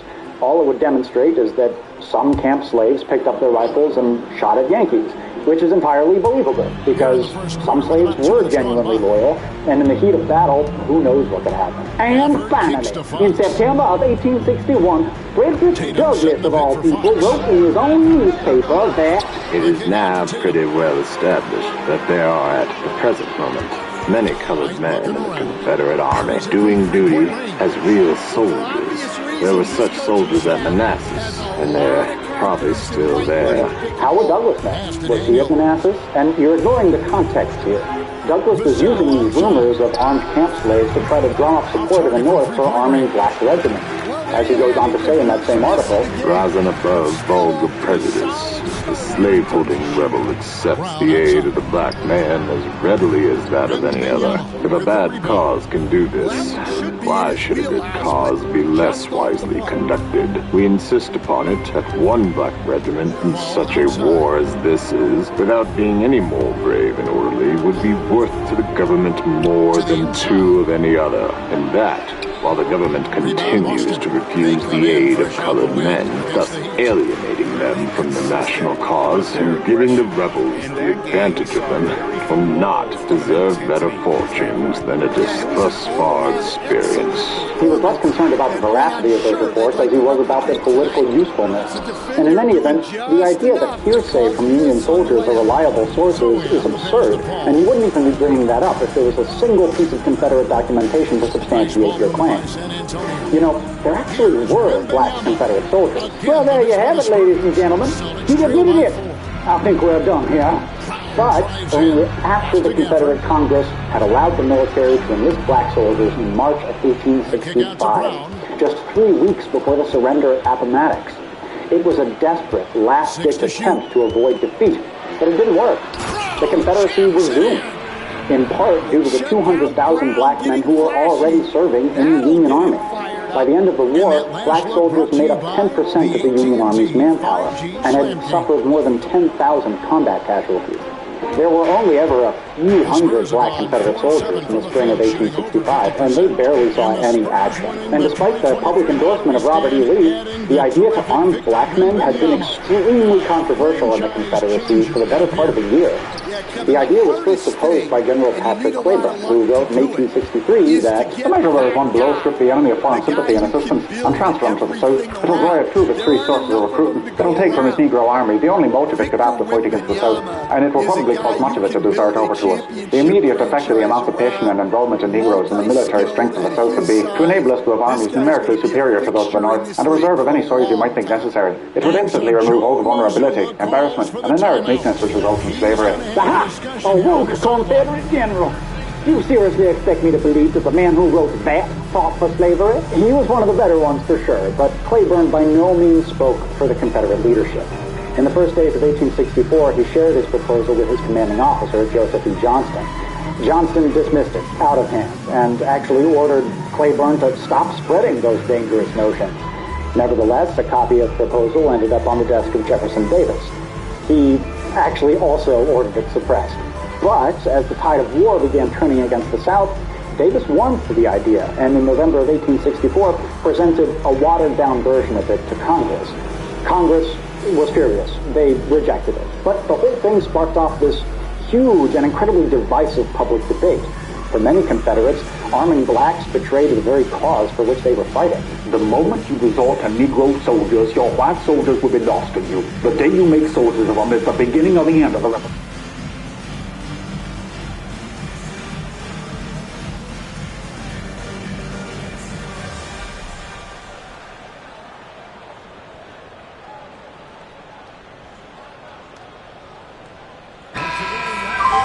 Let's see some of the numbers here for Devin Vassell. And you can see the surge in his level of confidence lately just by looking at that true shooting percentage. It's been moving straight up in the past 5 games. I think he's feeling it. Well, we can be our own. One more stop. And it's Fox with the ball for the Celtics. 4-point game. Tatum with the screen on ball.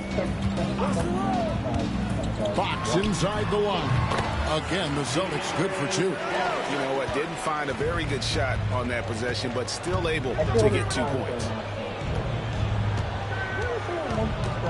Ball looking over the floor. And the rejection by Gafford. Brown dishes to Fox. That ties the game. And he gives up pounds to a lot of guys defending him, but that has never kept Fox from being in attack mode. Ball against Fox. Paul passes to Wembanyama. Shoots over Gafford. A shot by Wembanyama, no good. Well, I'll tell you what, he's going to buy himself a ticket to the bench. If he keeps shooting it like that, he has been putrid here this quarter. Here's Fox. A miss that time. Would have put him up. San Antonio's gone 1 of 2 from long range in the first quarter. Paul outside.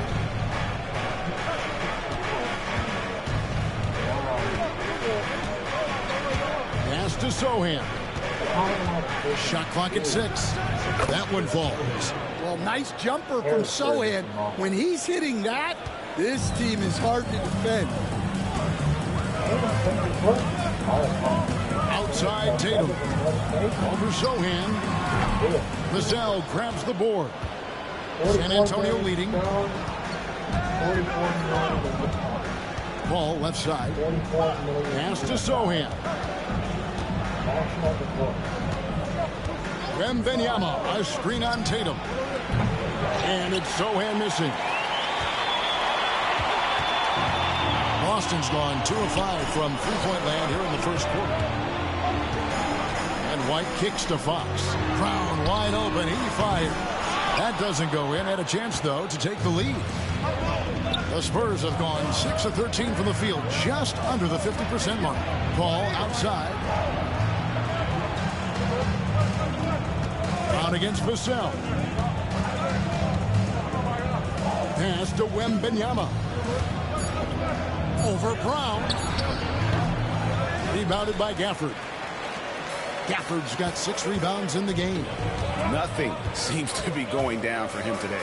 All right, Stan, let's put that coaching hat back on you. How in the world would you game plan for a player like Victor Wembanyama? Well, that's a great question, Kevin, and there are no great answers because he's so good. I think when you're guarding him, you want to be as physical as you can and keep him as far away from the basket as possible to negate his length.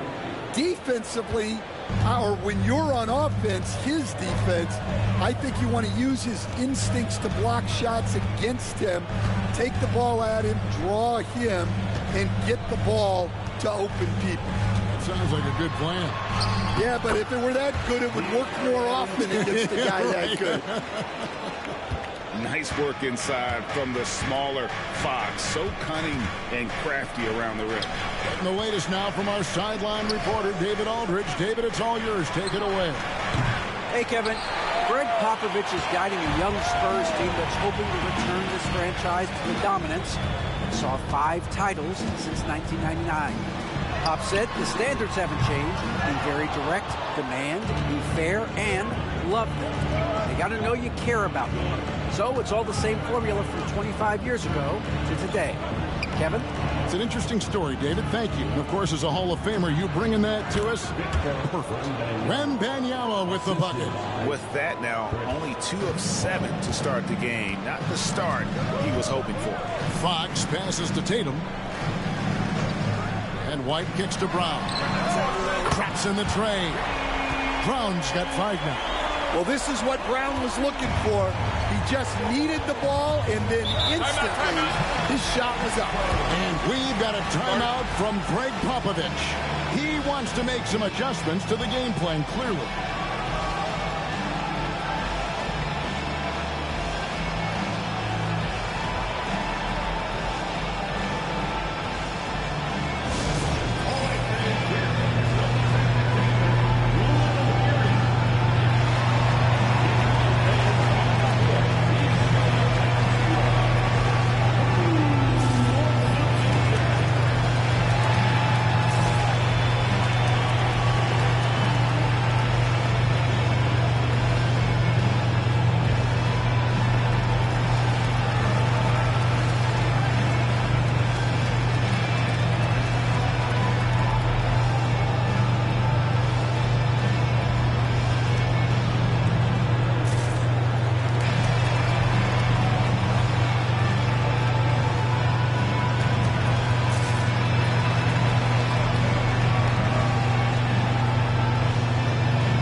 to see which rookies have been the most dangerous scorers in the league over the last 10 games.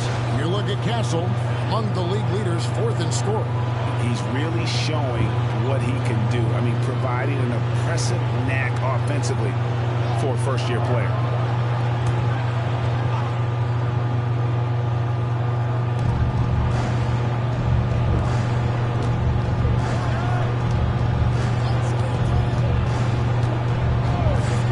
Jacks up a 3. It's hauled in by Brown. And so Brown will bring it up for the Celtics. Pass to Christie.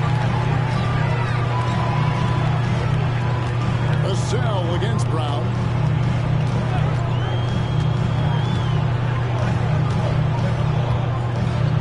On the shot clock. High arcing shot. Rebound San Antonio.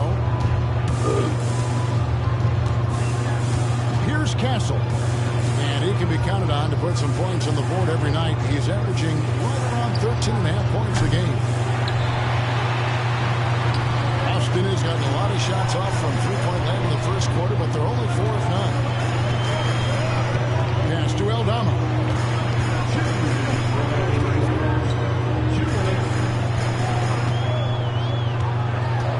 Here's Cornette. The Celtics need to get a shot off. Fires from deep.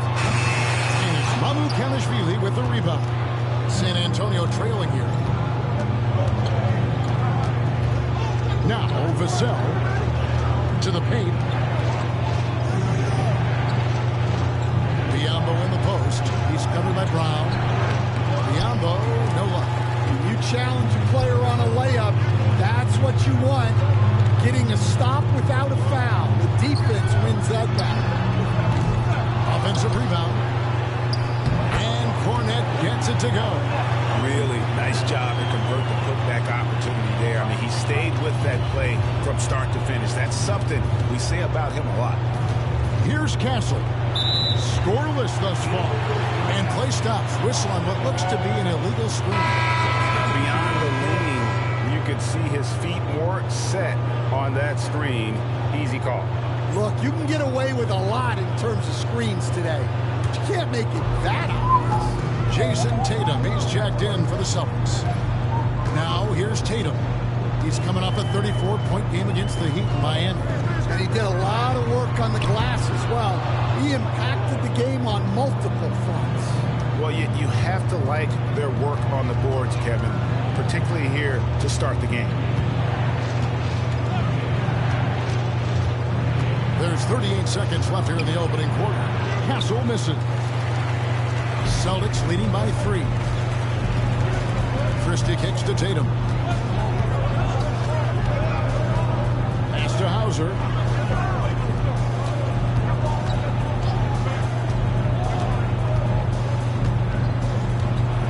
Back to Tatum. Hits the three-point bomb. Tatum's got a couple of threes now in the first with the Celtics. Watch out. Tatum's going to stretch the defense all over the place if he's knocking down threes. He sent our idea. And a wide-open look for Wembanyama. Again, the miss by the Spurs. And so it's Boston with a 6-point lead. You don't at the end of the actually quarter. believe that, And do done a you? phenomenal Yes, I job do. down low. So many I of the do. points coming right at the rim. We'll get right back to the action when we return.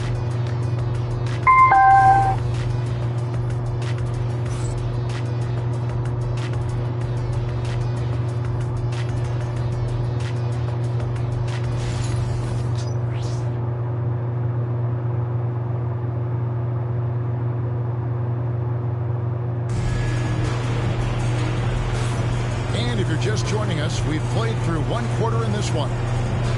And a moment to look at the scoring approach in terms of where the points are coming from for Boston. Well, the coaching staff's game plan is very clear. Move the ball on the perimeter and shoot the shots with no hesitation. And also, how about the way they decimated the opposition on the offensive glass, getting an impressive number of second chance points. We've got Tatum, also Christie out there. And it's Hauser in at the 3. That's the Boston 5. Over to the left wing. Here's Castle, defended by Christie. throw misses. Celtics leading by 6. To the middle. Altama gets the bucket. Altama's got the first points up on the board here in the second quarter for the Celtics. I have a vision of a Pennsylvania where we can be our own. One where sovereignty can be achieved. 44 million people live in our glorious Commonwealth. That makes up 7.95% of our once great nation. I feel it is time for a national divorce. America was once described as a great experiment to see if European kingdoms could do democracy in the New World. I believe we have failed. I believe this failure is a result of many years of privatization, overall lack of consideration for the citizens in general at large, and I believe that is simply put time for a national divorce. Pennsylvania makes up some of the most diverse forests of the eastern seaboard. 44 million citizens. That's more than Ukraine. Imagine if we had Tomahawk missiles. Give me forces from each 64 counties, and our armies could hold most nations at bay. The Commonwealth vision is the future of the nation. Harrisburg is the model. And simply put, our economy may sustain itself better than most nations if we were put to the test. 44 million strong, 44 million independent, 44 million unified. National divorce. That's all I'm saying. Wembanyama sets a screen for Strus. And again, it's San Antonio with a 3. They're having more success from three-point range here in the second after a rough first quarter from deep. Here's Christie with the drive. Pass to Hauser. Outside Tatum. And the Celtics hit again from deep. Yeah, I love watching Tatum compete like this. Getting his revenge with a 3 of his own. Here's Branham. Here's Mamu Kelishvili. Hasn't made one yet. Outside for Wembanyama. No good on the 3. I'd love to see them impose themselves a little more on the backboard. That's a great way to find confidence. Always a surefire way to get back in the game. Here's Christie. Pass to Cornette. And here's Tatum for 3. And it's Strus with the rebound. Well, this hasn't been his quarter so far. He's really struggling to get going. Both teams will make substitutions. Please tell me there is no LeBron on the Epstein files. Stop. If you lie to me, I will ban you. I will ban you personally, one by one, manually. My goat. No Mickey Mouse shit. No Mickey Mouse rings. My goat was not. Look, please, Epstein rings. Straight to Washington for the latest on the big developing story tonight. The release of millions more Epstein files. Our US correspondent James Matthews is looking through the documents for us. And James, what have you uncovered so far? Paul's got his 3rd assist. Play it one more time for those who didn't hear We're it. seeing the progress on Sohan's jumper. Hard work in the offseason paying off. Now, here's Fox. He's got 9. And another miss by Boston. Ball against Fox.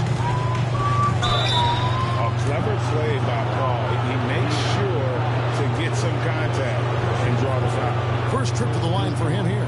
Gotta admire what he's been able to do at the free throw line. I have a vision of a Pennsylvania where we can be our own. country can be achieved. 44 million people live in our glorious Commonwealth.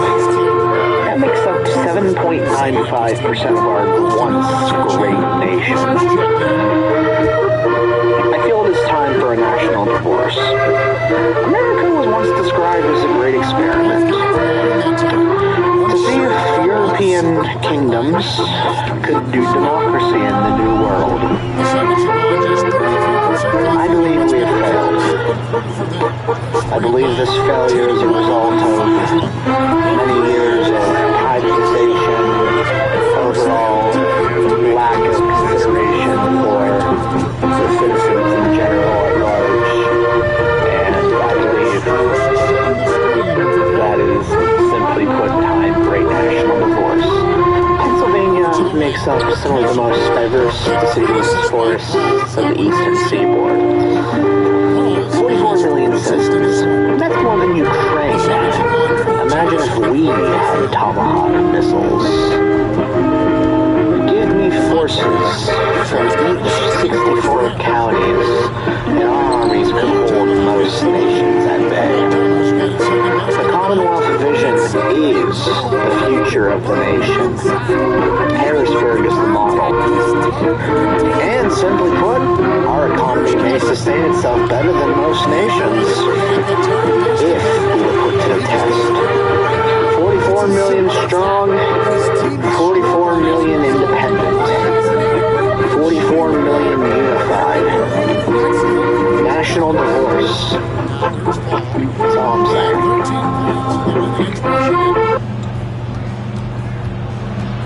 Shoots over Fox. A shot by Paul, no good. Boston leading by 3. Fox finds Tatum.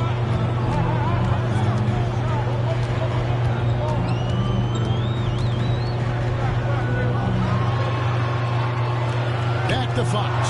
Over Paul. Fox, no good. Spurs trail by 3. And joining us now by phone is insider Shams Charania with some news. Shams, give it to us. Thanks. The Spurs are great at drafting and developing, and in selecting Stephon Castle with the 4th overall pick, they've made a play on upside. Are you surprised at the number of photos of Bill Clinton in the Epstein files? And can you commit to their full release by the end of the year? Some of the victims were protesting that too many of them were redacted. I know. Guys, we'll see. But the Spurs are very excited to bring Stephon Castle to their program. A star talent. Hey, Shams, being shown. I don't like the pictures of other people being shown. I think it's a terrible thing.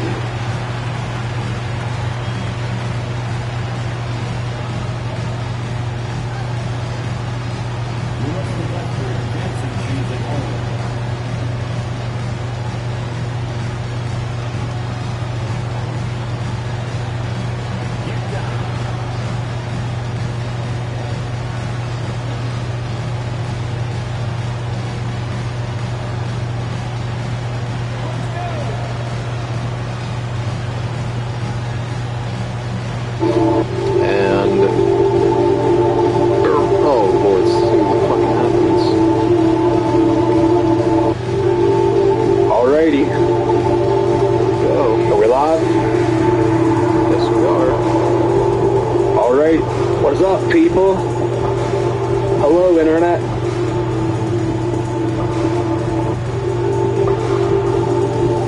Planet. I'm glad this week is over, and I'm glad that... You know, the worst part about this whole thing is we're only 1 year into Donald Trump's second term. Yeah, I know. It sucks. It really sucks. 3 more years of this shit. Right. Anybody who thinks he's... I hate to tell you, you're sorely mistaken. Sorely mistaken. You're commenting on me, right? Evil is... No, I'm just saying in general, because there's a bunch of people who talk about him dying. Evil lives forever. You're not the only person who's talked about Donald Trump dying. I've heard it from, like, several people. Yeah, I don't know. Yeah. Evil lives... Henry Kissinger lived to be a... For acknowledging that.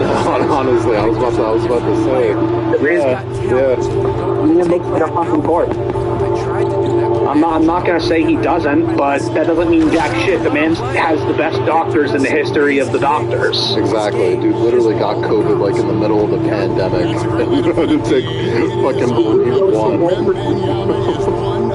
Yeah, the good goes to Walter Reed for his health care.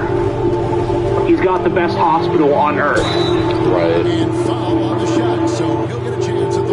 Fucking topic, like, just shit about murderously and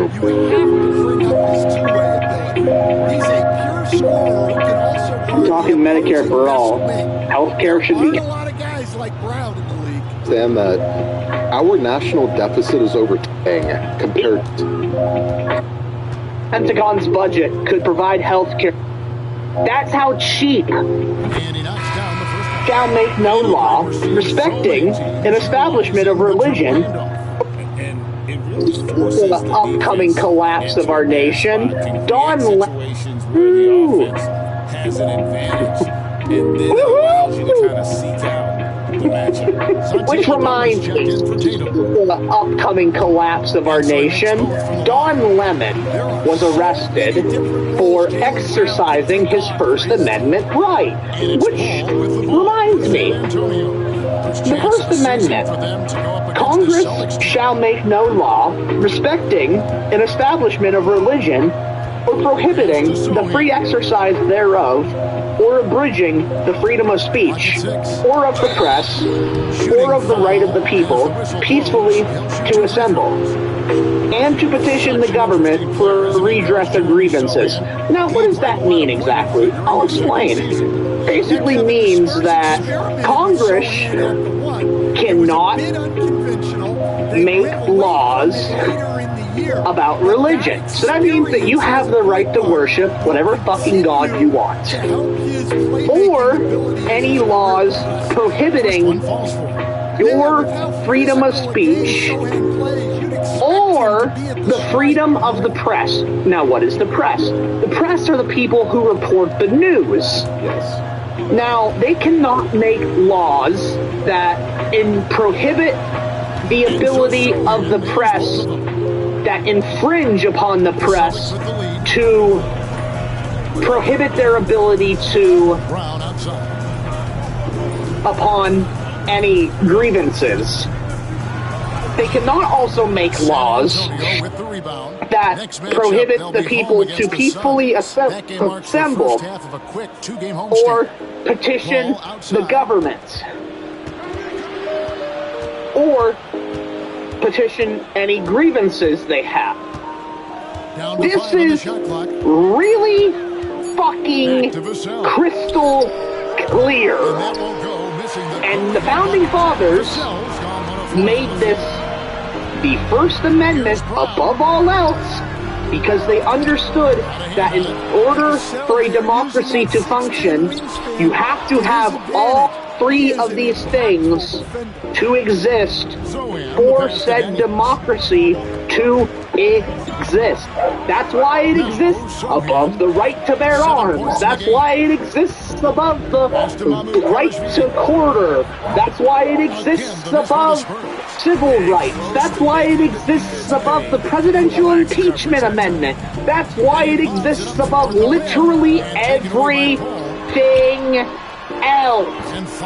It's the First Amendment for a reason. Now, Don Lemon getting arrested is a clear constitutional violation.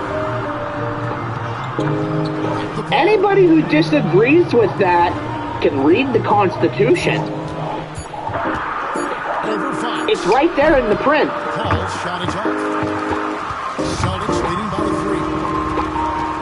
This ain't a matter of debate.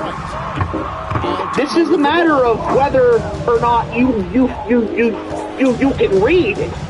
There's a minute 47 left to play here in the half. This is a literacy test. Can you fucking read? San Antonio has gotten fond of that three-point shot here in the second quarter. 4 of 9. I'll read it again for those who maybe are dumb fucks. Congress shall make no law respecting an establishment of religion or prohibiting the free exercise thereof or abridging the freedom of speech or of the press or of the right of the people peaceably to assemble and to petition the government for a redress of grievances. Neville Chamberlain in Nazi Germany let fascism happen every step of the way. Beyond the arc. He let it happen. It's from deep. Paul's got 5 points in the quarter. And look at Paul's focus. He is completely locked in on his shot. Fox passes to Gafford, and Chris Paul picks up the foul. That is his first foul of the game. Second team foul.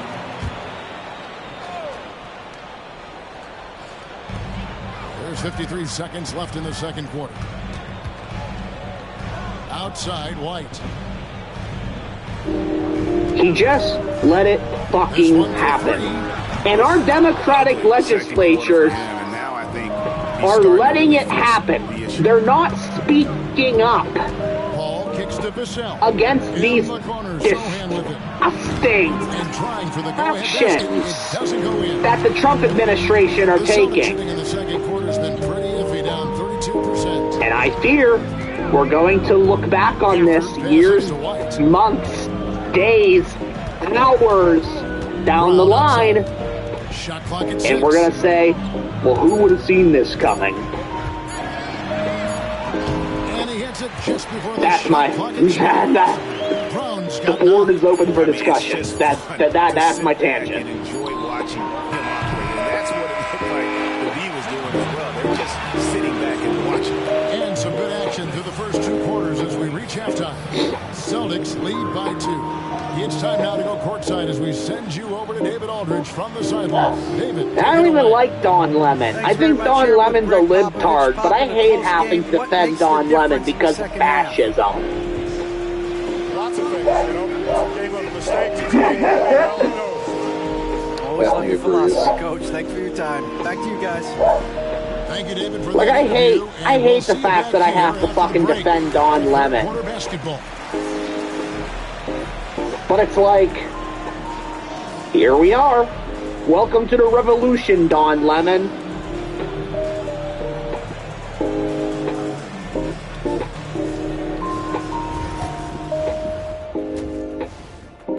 They're gonna come for you.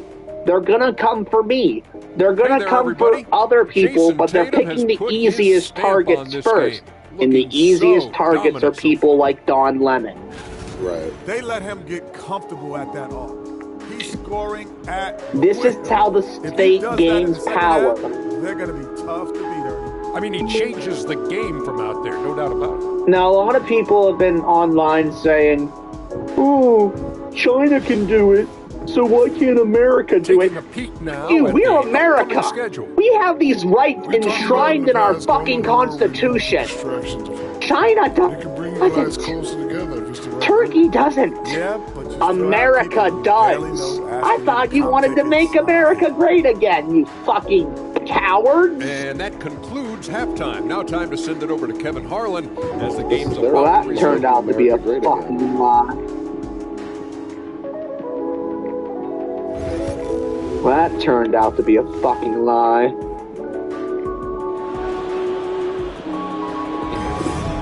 But since we're on the subject of Don Lemon getting arrested, here's Amendment number 6, the rights to a fair trial.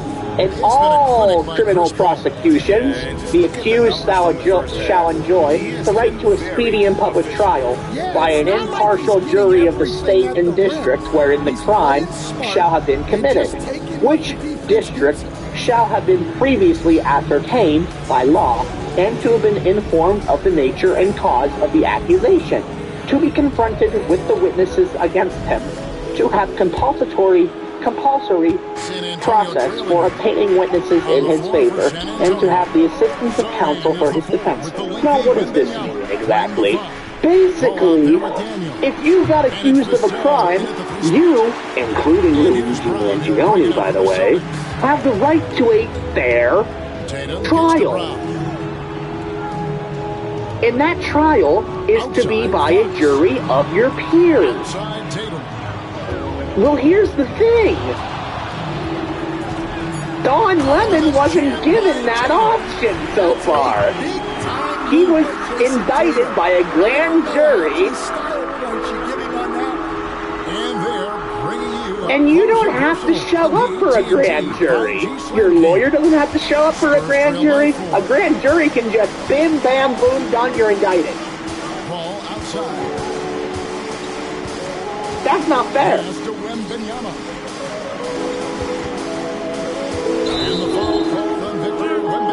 Now here's a video I want to show you.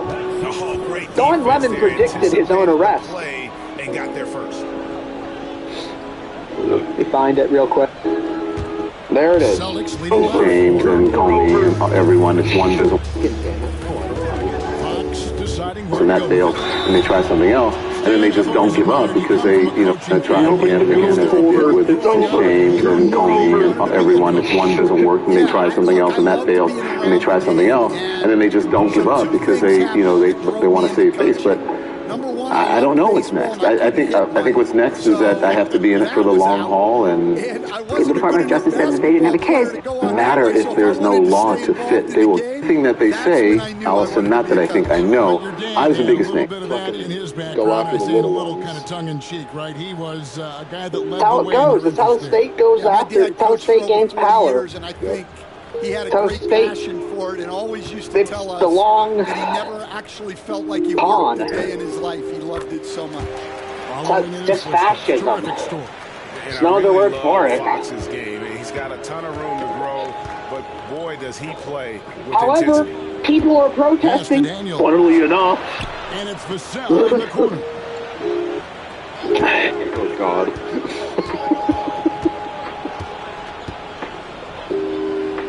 San Antonio needs to get off a shot here. Three-pointer, Daniel. And Tatum pulls it down. Celtics leading by 5. 1 year ago, 1 month ago, these fuckers would have... Imagine if this happened during the Biden administration. Oh, exactly. There would have been civil fucking war. Yeah, exactly. Right. If Joe Biden started arresting fucking journalists... And these are his second and third free throws. Seriously, people, wake the fuck up. You talk about sheeple all fucking day. Oh, wake up, sheeple. Wake up, sheeple. If Joe Biden or Barack Obama started genuinely arresting journalists, there would be blood on the streets.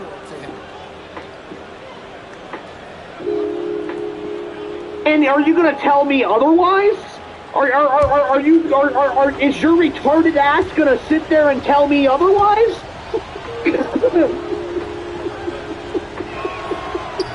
No good on the second, so he hits 1 of 2. I'm tired of the stupidity. I'm tired of people feigning ignorance. I'm done with it. Well, he saw the defender there's a lot of it. and he got the looky like from 3 and capitalized. And here is Paul, following the three-pointer from De'Aaron Fox. I'm done with people feigning ignorance and being like, oh, Donald Trump does it, so it's okay.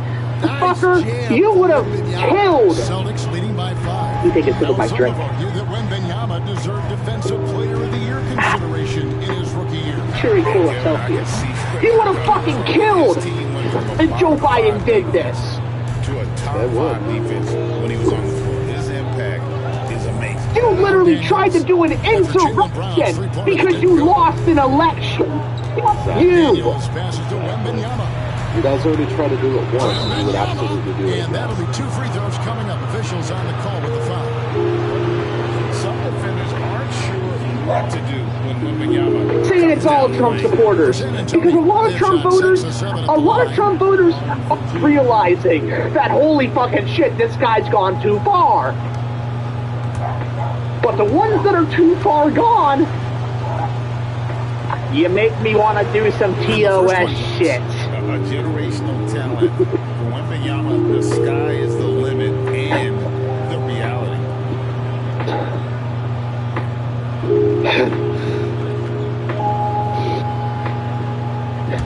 This should upset you. This should upset everyone. If this doesn't upset you, nothing will.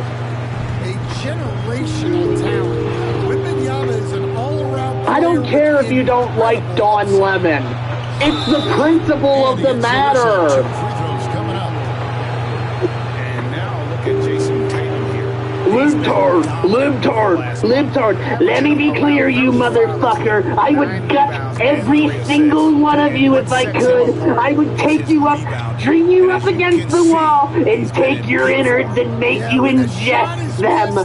That's what I would do to each and every one of you if I could. That's how sick you make me. You don't change. None of you ever change. You refuse. Like I said, this one got me very upset. I don't want to defend Don Lemon, but I hate the fact that I have to defend Don Lemon. Oh yeah, trust me. I don't think after what the fuck I experienced a couple weeks ago, I don't think YouTube wants to know how I really feel about this.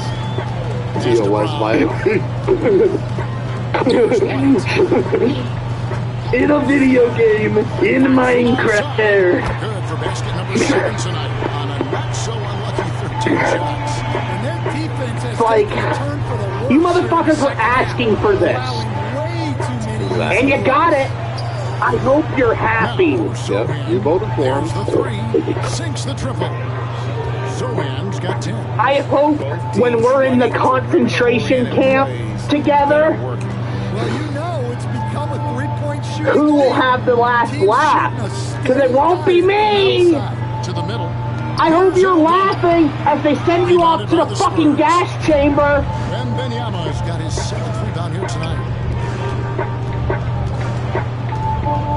And that is the way things are going. They're already building the concentration camps. Kicks it out to Paul. Are you dense? Are you a dense motherfucker? In Florida, they already have it here. They've gone 3 of 6 in the third quarter. 50% from the field. What do you think they're building that for? They're not building it for the immigrants. The immigrants are just the stunts, you dumb motherfuckers. They're building it for you. And me. I just love seeing how he can take over a game with his aggressiveness. Man, this selfie has hit the spot. Rock carnage, fuel Only you can stand up to the... A list of the teams that have rebounded the ball tremendously over the last 10 games. You sound like an anarchist. I gotta talk about that thing. Not to quote Dr. Strange, but we're in the end game now. We're in late stage capitalism.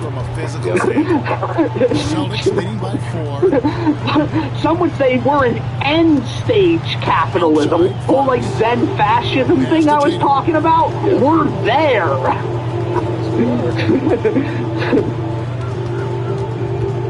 People don't care anymore. They're trying to figure out their own personal state of enlightenment. Meanwhile, the people in power keep accumulating power and accumulating power and accumulating power, and it's getting worse and worse and worse and worse and worse and worse and worse. And some stats here, guys. The scoring breakdown for the Celtics. What happens, Felix? What happens? We don't know. We've never seen that in human history before. Another place they've had the upper hand tonight is in transition. They've gotten a bunch of their Actually, that's not true. We have. It's called feudalism. And he makes the first. You can call Dyson Daniels. The difference is now we have computers who run everything. And let me tell you, few better defenders than Danielson. Fuck Eli. Won't you put Georgia Fort in the description? But that they don't even realize the con that's being played on them. The state gains more power, the boot crushes harder, and the people die. That's the end result of feudalism. Unless you're Bezos, unless you're Daddy Trump, unless you're Daddy Musk, unless you're Daddy Zuck. It's certainly worth it to disrupt the offense. Folks like us, we don't make it in feudalism.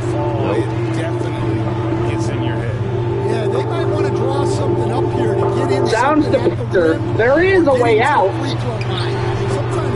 POS. Giving up everything they have. You want to change your conditions or realities. If you want to change your reality, sorry, I misspoke, you have to change your conditions. In order to change your conditions, you have to change your reality. That's dialectics. What we need is something different. Is the beginning. Marxism, well, Stalinism sucks.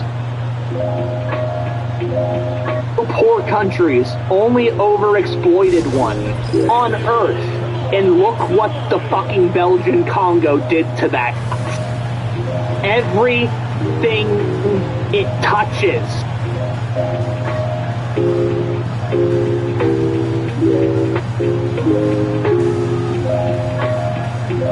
I have talked for way too much, Eli. Say something. And he doesn't. Makes me talk more.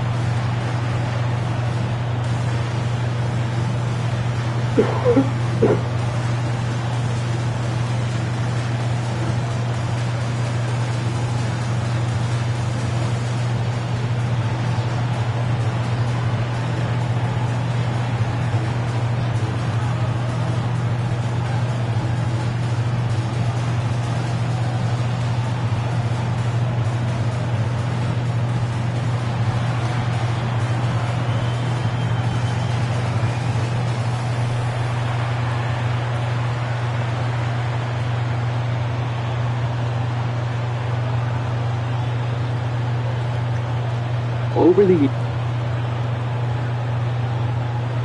Cornett, he's checked in for Boston. And San Antonio with the change here, too. Castle's checked in.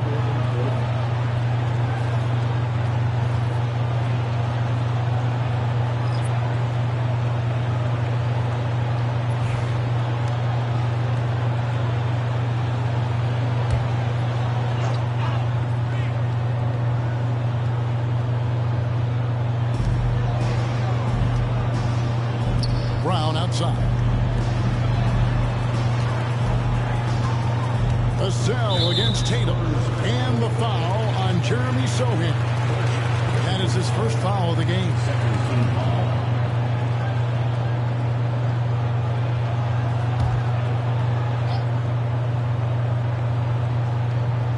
Outside, Fox. Brown down low. Over Castle. The kick out to Fox. Just two to shoot. Over Paul. Fox, no good. Spurs trail by 3. Throws it up high. Got a piece of it. Using that near 7-foot frame. Aldama says, not today. Outside Tatum.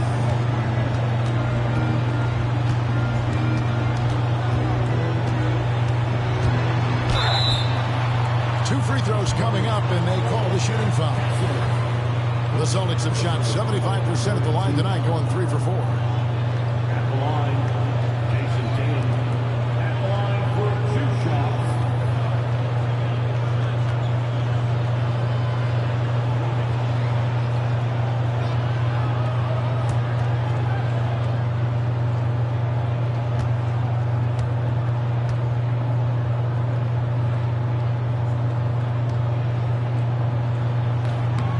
first free throw is good. Well, look, what makes Tatum special is he helps you in all three phases of the game. Offense, defense, and on the glass.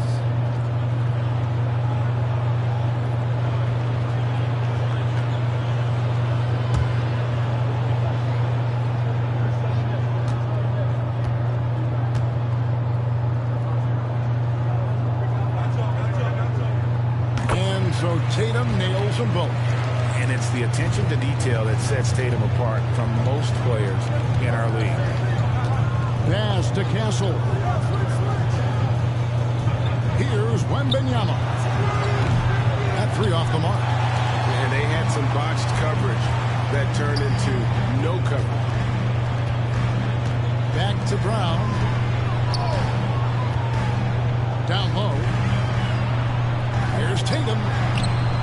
Vassell grabs the board. Vassell's got his 5th rebound in this one.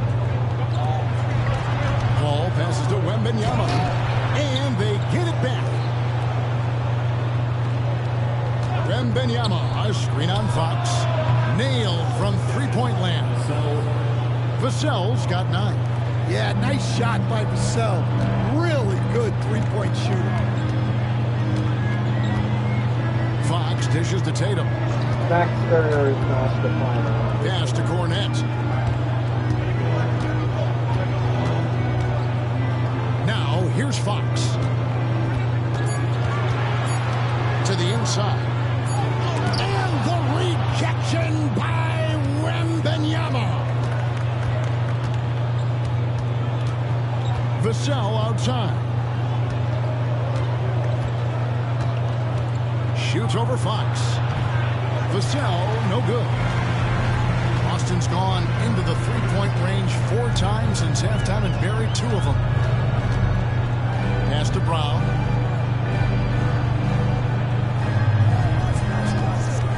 Looking to get it going. Jump shot is good that time. He's got 11. And Brown can score from anywhere, which is what makes him a big problem for the defense. Here's Castle. It's Vassell on the wing. Guarded by Tatum. And it's Sohan missing. They need his offense right now, but his shot is just not falling. Brown, no good. Spurs trail by 4. And taken away by Brown.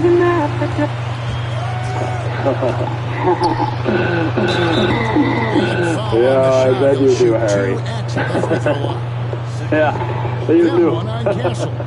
Tricky move by Brown inside. Just chatting right into Harry back there. As a matter of fact, you might be interested in this. He's gone 2 for 2 at the line so far. Most people only eat revolting things to break a record. This lot did it to make a record. Rats on a budget. Even sir, white waffles and chicken McNuggets. Everyone knows it.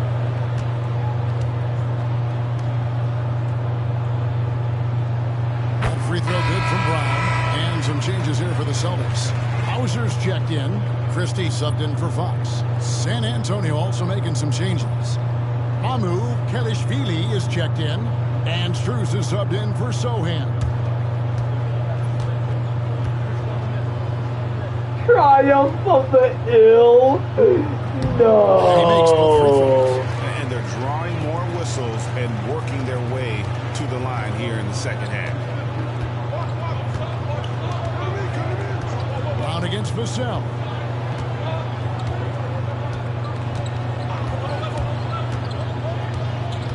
Where Batman comes back from like being out of nowhere, and the cop is like, "Oh boy, you're in for a show tonight, son." Oh boy, you are in for a show tonight, son. Y'all are in for a chopped episode. Pass to Christie. Brown outside. So as usual, I wrote a script for this, right? But every so often I'm going to have to like sidebar and talk about how I was thinking when I was watching the show. Because I watched this show at like a coffee shop, and multiple times I had to pause and just absolutely just laugh because this episode is hilarious. Shots. Chopped is one of my favorite shows out there, and the fact that there is no way I'm ever going to catch up and watch every episode possible. Since I'm interested in sports and the reality competition shows, I love when there's crossovers. I love when there's a crossover, and I have to shout out my editor Cookies here, and he pointed out that there have been entire Chopped episodes of athletes going on Chopped, and that's what we're covering today. We got sports Chopped, baby. We're going to get right into the guests. First up is Natalie Coughlin, a 12-time Olympic medalist swimmer. 12 medals for Team USA. And she ended up as the most decorated female athlete at the 2004 and 2008 Olympic Games. Holy hell, we're starting off strong, dude. Next up, Chuck Zito, an MMA actor and stuntman. This boxer and mixed martial arts fighter is also an actor and stuntman. Following that up is three-time Pro Bowl running back Tiki Barber. Tiki Barber. He played 10 seasons in the NFL as a star running back for the New York Giants. Sure, yeah. I'm Tiki Barber, and I never drop the ball when I'm bringing big flavors. And finally is Danica Patrick, the first woman to place in an IndyCar race. Known the world over as one of auto racing's most glamorous and gutsy drivers. Alright, so we've introduced the contestants, but we haven't asked an important question here. Can any of them actually cook? We find out about this a little bit later in the show, but at this point in time, I just see 4 athletes, and they get right into the show.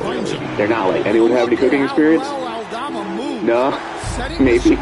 No. Anyway, the prize in this episode is $10,000 for charity, and I just have to go back to the can they cook thing one more time. And I know it sounds stupid, but the longer no one talks about it in the show, I have to question it, because this is a show that specializes in using and incorporating mystery ingredients to make cohesive dish. First up, we have the appetizer round. We have salmon fillets, candy-coated peanuts, red bot kale, and lemon lime sports drink. When they first listed, so sometimes in Chopped they usually list like the most normal ingredient first, and then it gets like a little bit crazier, and sometimes they mix up the orders, it doesn't matter. When I first heard salmon fillet, I was curious to see if they were going to just take it easy on the athletes in round 1. And I'm so glad to see that that's not the case at all. This is Chopped, man, I don't have another cooking show to compare it to without being mean to that cooking show, so I'm going to leave that one alone. We have 3 judges here today, Chris, Marcus, and Alex. And we start off by learning that Danica Patrick is such a fan of the show, and she's going to start off with grilled salmon and braised red boar kale. Let's face it, I'm a competitor, and I'm such a huge fan of the show, so I'm here to become a Chopped champion. And she'll be using the sports drink in the kale as kind of an acid, which, that sounds like something that someone on Chopped would do. Tiki Barber is making a simple seared salmon with potatoes, and it sounds so simple that I'm questioning his suitability for this show. I played for the New York Giants for 10 years, and I went to the Super Bowl, but I've never done something like this. But I'm fast, I'm tough, I'm taking hit, I'm confident. Natalie Coughlin did her research on people, and through that, we discovered that Danica Patrick went to the Culinary Institute of America at Greystone in Napa Valley. Kind of buried that lead, Danica. You weren't going to tell us this? This is how we learned from your competition? Aurora.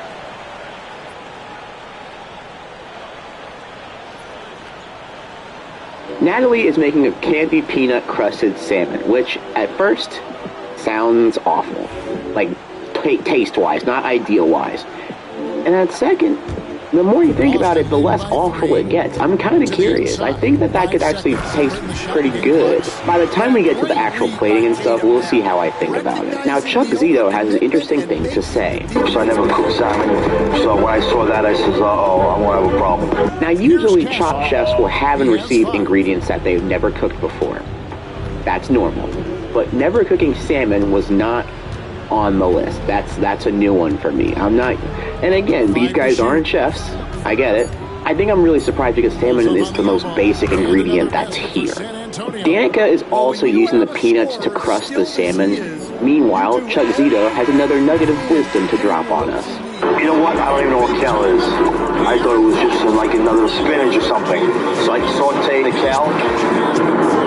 Dude, I'm sorry. I know it's an athlete competition, but I don't think I've ever just seen a chop contestant just wing it the entire time. Like, he's just going off vibes. Like, don't tell me he deep fries his chicken in the lemon sports drink, right?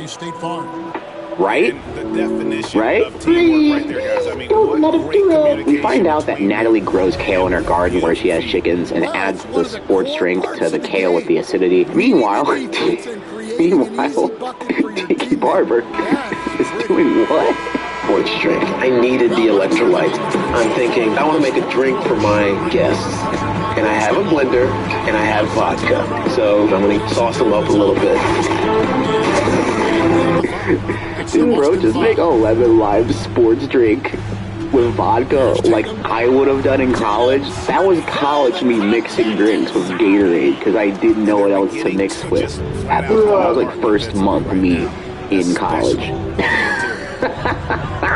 I don't know how the judges are going to react to this, man. I'm sorry. This is crazy. It doesn't make it any better that the judges are already smelling something burning over there. And they are all collectively looking at themselves being like, oh, shit, man, we got to eat this. You got to eat some of this? I'm curious about whose dish is burning. No, something really burning. If it does burn, my dish is ruined. And you know what? That's our lunch. And after the break, we kind of see Natalie's peanuts kind of burnt, but I don't think that that's a lot for where the smell would come from. Tiki does not know what to do with the kale, so he decides to make a salad. Yeah, that tracks. Like, yeah. I will say that Danica's salmon actually looks like chop standard. It looks really good, and that's where it's like the Culinary Institute training. I don't know how long she went there to the Culinary Institute, but it's clear that she probably took the salmon course. Make a nice fire and we cook some of the fish. Meanwhile, Chuck, I can't get through this because I'm thinking about what he's doing. Meanwhile, Chuck just decides to put the candied peanuts on the plate. He did nothing with them. I think it's time to ask, has Chuck seen this show before? I stopped multiple times writing this script, dying of laughter, because I could not believe what I just watched. Like, now Natalie's nervous about the salmon being all the way cooked, but dude, I think you're safe this round because we have one contestant over here making sports drink vodka on the rocks, and the other not understanding the rules of the show. We get to 1 minute left, and we realize that Tiki hasn't even used the peanuts either. He hasn't used the peanuts either, so he puts them in a salad. He just forgot about them. This isn't as bad as Chuck, who just decides. Oh god, I forgot about this. Oh my goodness. This isn't as bad as Chuck, who decides just to pour the sports drink on the plate at the end, bro. No. I always know that when you have baked clams or whatever, you always squeeze some lemon. So I just put 2 and 2 together, lemon, sports drink, and it's salmon. You know what's weird here? I don't know which one of these two are going home. I've never seen chopped contestants one-up each other in terms of crazy ideas like this in the first round. Never seen it. So you have Danica and Natalie with actual chopped dishes, while Tiki and Chuck have some of the most insane plates I've ever seen. First goes Natalie. I really like what you did, and I think that when you eat the sugary peanut coating on top of the fish, you get a little bit of the breadcrumb. It really works. Thank you. But my salmon's a hair undercooked. But her salmon's a little undercooked. Chuck! Chuck, no! See you this week. At this point, you're probably not a... Poor Chuck! Afraid of ferocious competitors. I just don't agree, but find her vinegar a bit much, which is like normal chopped criticism. The So, you're not afraid of ferocious competitors, apparently? Sometimes. This was scary. This was way scarier than, like, swimming with sharks. Oh, Great. Next up is Chuck. And the judges really liked the taste of it, but he didn't really do the whole point of the show. He did really well, but I mean, he didn't really transform a lot here. You cook the salmon, you put it on the plate, you put the cow on the plate, you put the candy on the plate, and I think that I would maybe work on presentation a little bit.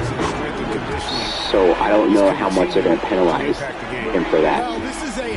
And I'm not going to lie, I am surprised he didn't talk about this more because this is one of the most wild chopped offerings I've ever seen by a contestant. I know they're not cooks. I know they're not like professional chefs. Still doesn't make it less wild. Next up is Tiki, who the judges think matches the drink perfectly with the other ingredients as well, but it works. I love these potatoes. They are packed with so much flavor, but there's a distinct lack of seasoning everywhere else. I'm a simple eater at this point in my life, and so I don't like a lot of seasoning. Even when you do simple food, though, there's a couple of basic things that you want to add in, and salt is one of them. Oh my god, everywhere else? Not enough salt? Oh no. Oh my gosh. Chuck, you might have a chance, buddy. Anyway, last up is Danica, and I know the judges are going to love it. But there is one thing. Beautiful presentation. Beautiful. For me, the candy peanuts burnt a little bit. And the salmon, it's well done. If it was a little bit closer to medium, it would be a home run. So Danica's the one that burnt the peanuts. Okay. But compared to whatever we saw from everyone else today, I think that's okay for this round. Now it's time for them to decide. I'm nervous. I don't know about you guys. When you're playing football and the clock hits 0-0, we know if we won. In the job kitchen, you gotta wait, sweat. And bro, Chuck's face during this is like, he knows he cooked up some bullshit. He's like, oh. He's like, ooh. Chuck's like ready to walk out of there being like, yeah, that's about right. They say Natalie's kale is too acidic, and then they say Danica's dish was a little bit dry, and then they get to Chuck. Chuck made a chopped salmon, and it was refreshing. But Chuck did not take this round in presentation. Even though his presentation was an issue, his dish was very well seasoned. They talk about Chuck and Tiki both not knowing what to do with the peanuts. Kept it simple, and hopefully it was enough. We'll see. We're going to get chopped because after looking at their dishes, I know there's competition out there. And guys, the first dish to actually get chopped is...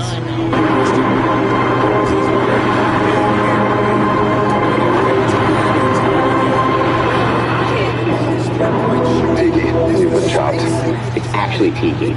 Holy crap, right? This isn't an upset, but Tiki must have not seasoned the plate so poorly, because I just watched a guy who's never cooked salmon, doesn't know what kale is, didn't transform a single ingredient, and just doused the salad in lime juice.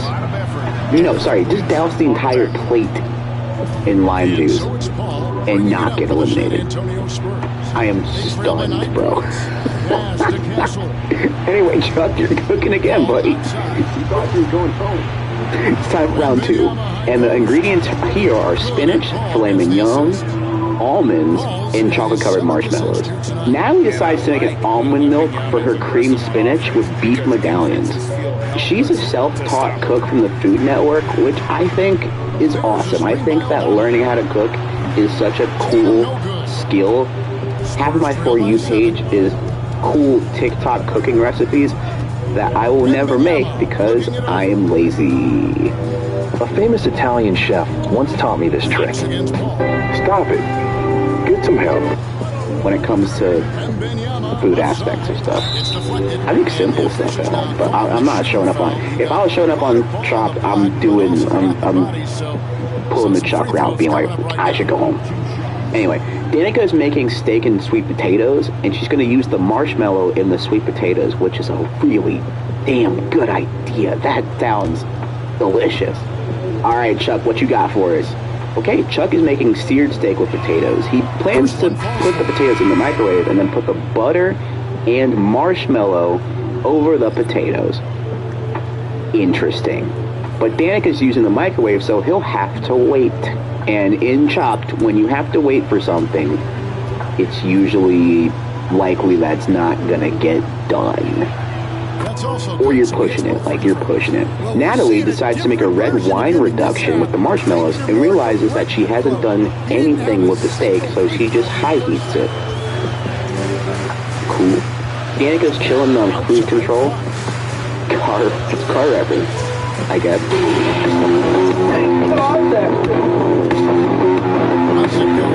Baker did super creamy helps. That is stifling coverage on the perimeter. That's how you stop a good He's over here making what he calls an asparagus steak. When I'm in my training regimen, all I'll do is eat a lot of vegetables and a lot of steak. So I'm going to make an asparagus steak, as I call it. And is individually grading almonds. And the judges are fascinated with him. He actually might advance. Maybe. While I do say that, Chuck doesn't have enough time for the potatoes because Danica used the microwave for a long time, which makes me question how long she had her potatoes in the microwave for. Well, we get to 1 minute and Chuck's potatoes are still raw, so he can't use the potatoes. So he once again just puts the ingredient on the plate. I take my off some marshmallow and just throw it on a plate. Oh. The main difference with this one is that he had an idea and it didn't work out, which happens in Chopped all the time. But this is the second time that you've just like cooking, but they clearly know. They're like, the dish is not finished, buddy. My steak is cooked perfectly. They're like, what's that over there on the plate? He didn't even. He just put it on the plate, and he like break it in half or nothing, man. Danica goes next, and the steak is with the tenderloin, beautifully cooked, really, really nice. And you put it on a kick. I love the salad. The spinach is really good, and I like the sweet potato mash, but I feel like this and this go together, and this go together, but this and this do not go together. Danica disagrees. She's like, I eat sweet potato with steak all the time, and I don't know if I've had sweet potato. Actually, yeah, I've had sweet potato with steak before. Yeah, like that's not. I'm a southerner though, so that's like. I'm a northerner and I've had sweet potatoes with steak. It's pretty freaking common. I'm not gonna lie. It's delicious. It's freaking delicious. Hello. Hello. Barbecue in terms of like, oh yeah, I put barbecue sauce on the beef and then the sweet potato, so that's not that weird to me, but the judges like disagree, so it is what it is. Last up is Natalie, and while the dish is bold, it's a little bit risky, the steak is a little too raw for the judges' liking, but Chuck still has to go home, right? He didn't get to incorporate an ingredient, dude, right? Right. The judges love her use of almonds, but I don't think she's going home because her steak is raw. Chuck perfectly cooked the steak, they said, but he forgot an ingredient again. Danica, they like the beef, but the onion and bacon are too much, and the person they decide to chop is on the chopping block.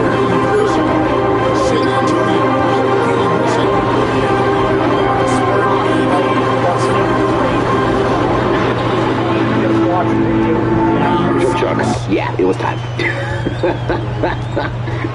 That was time. He's not able to do it. Honestly, I was surprised he wasn't out round one, but only Tiki could have done that. Like, what do you mean there's no salt, dude? Oh.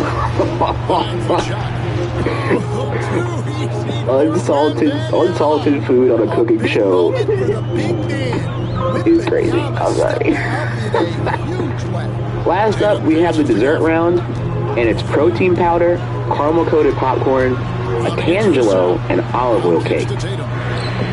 Now, I think, I'm not an expert, not a Chopped expert, but I'm really curious to see how the protein powder, how you're going to add it to a dish without it tasting like absolute dog water, dude. Natalie says she doesn't cook desserts, but she decides to cook a bread pudding in honor of her father. I personally never had bread pudding before, but it looks good. I knew I would have to work really hard in this competition, but the level of skill that Danica has shown thus far is really pushing me to be my best. Danica's going to try a peanut butter and chocolate sandwich, and she's trying to figure out what to do with the protein powder. I'm looking at the protein powder thinking, how does this go? So I'm thinking, oh my gosh, I'll just put this in with the yogurt and mix a little peanut butter in with it, and it's going to go great as my cream filling. I don't know if that's a huge risk or not. I mean, it looks like there's a lot of protein powder here. I don't know.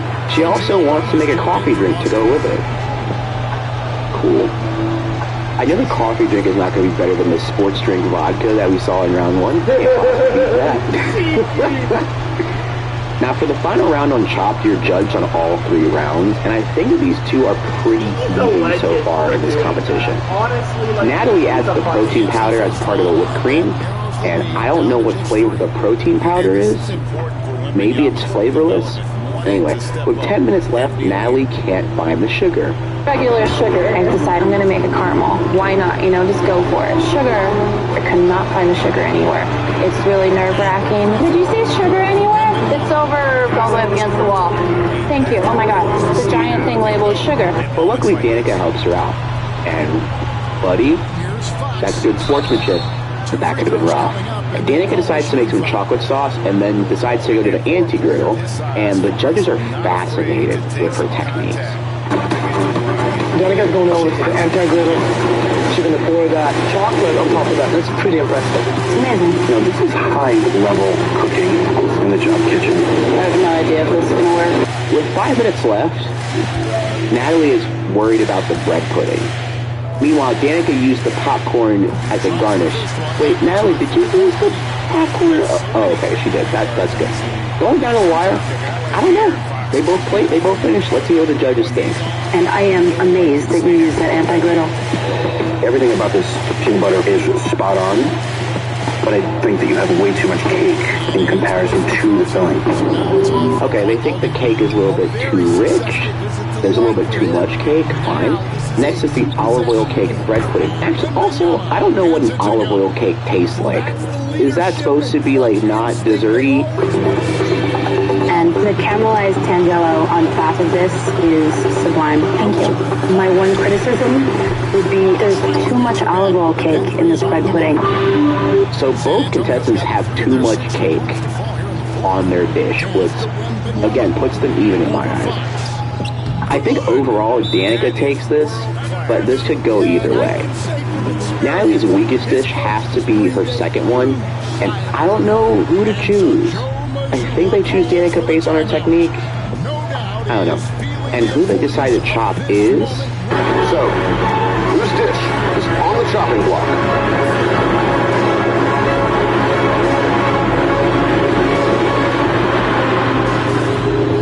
You think that factor can help me?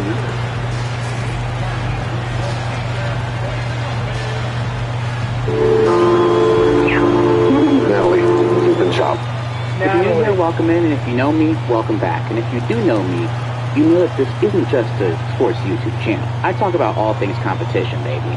And today we're going to talk about one of my favorite shows, Chopped. For those of you that don't know, Chopped is a cooking competition show that has 4 chefs and 3 rounds.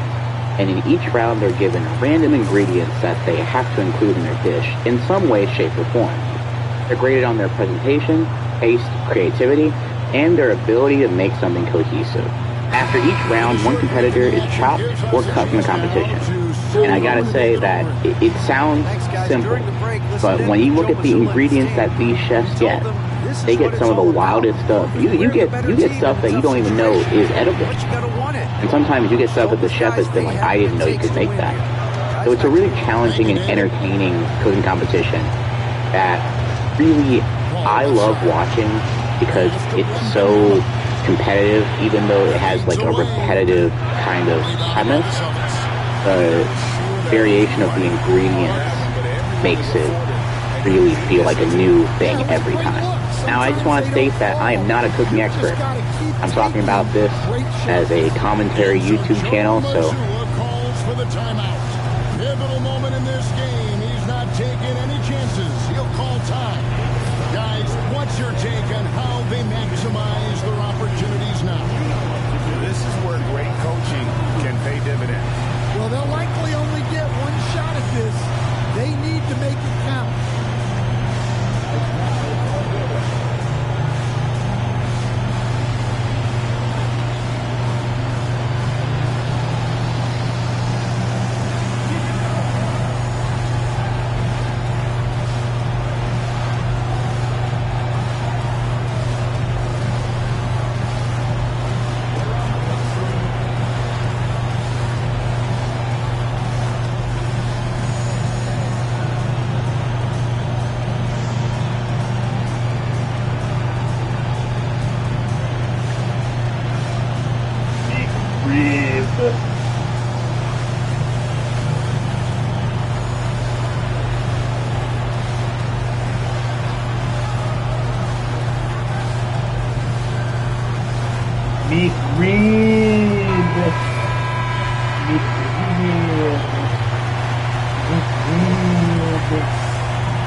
There's 21 seconds left in the fourth quarter of this one. Come on. Fox.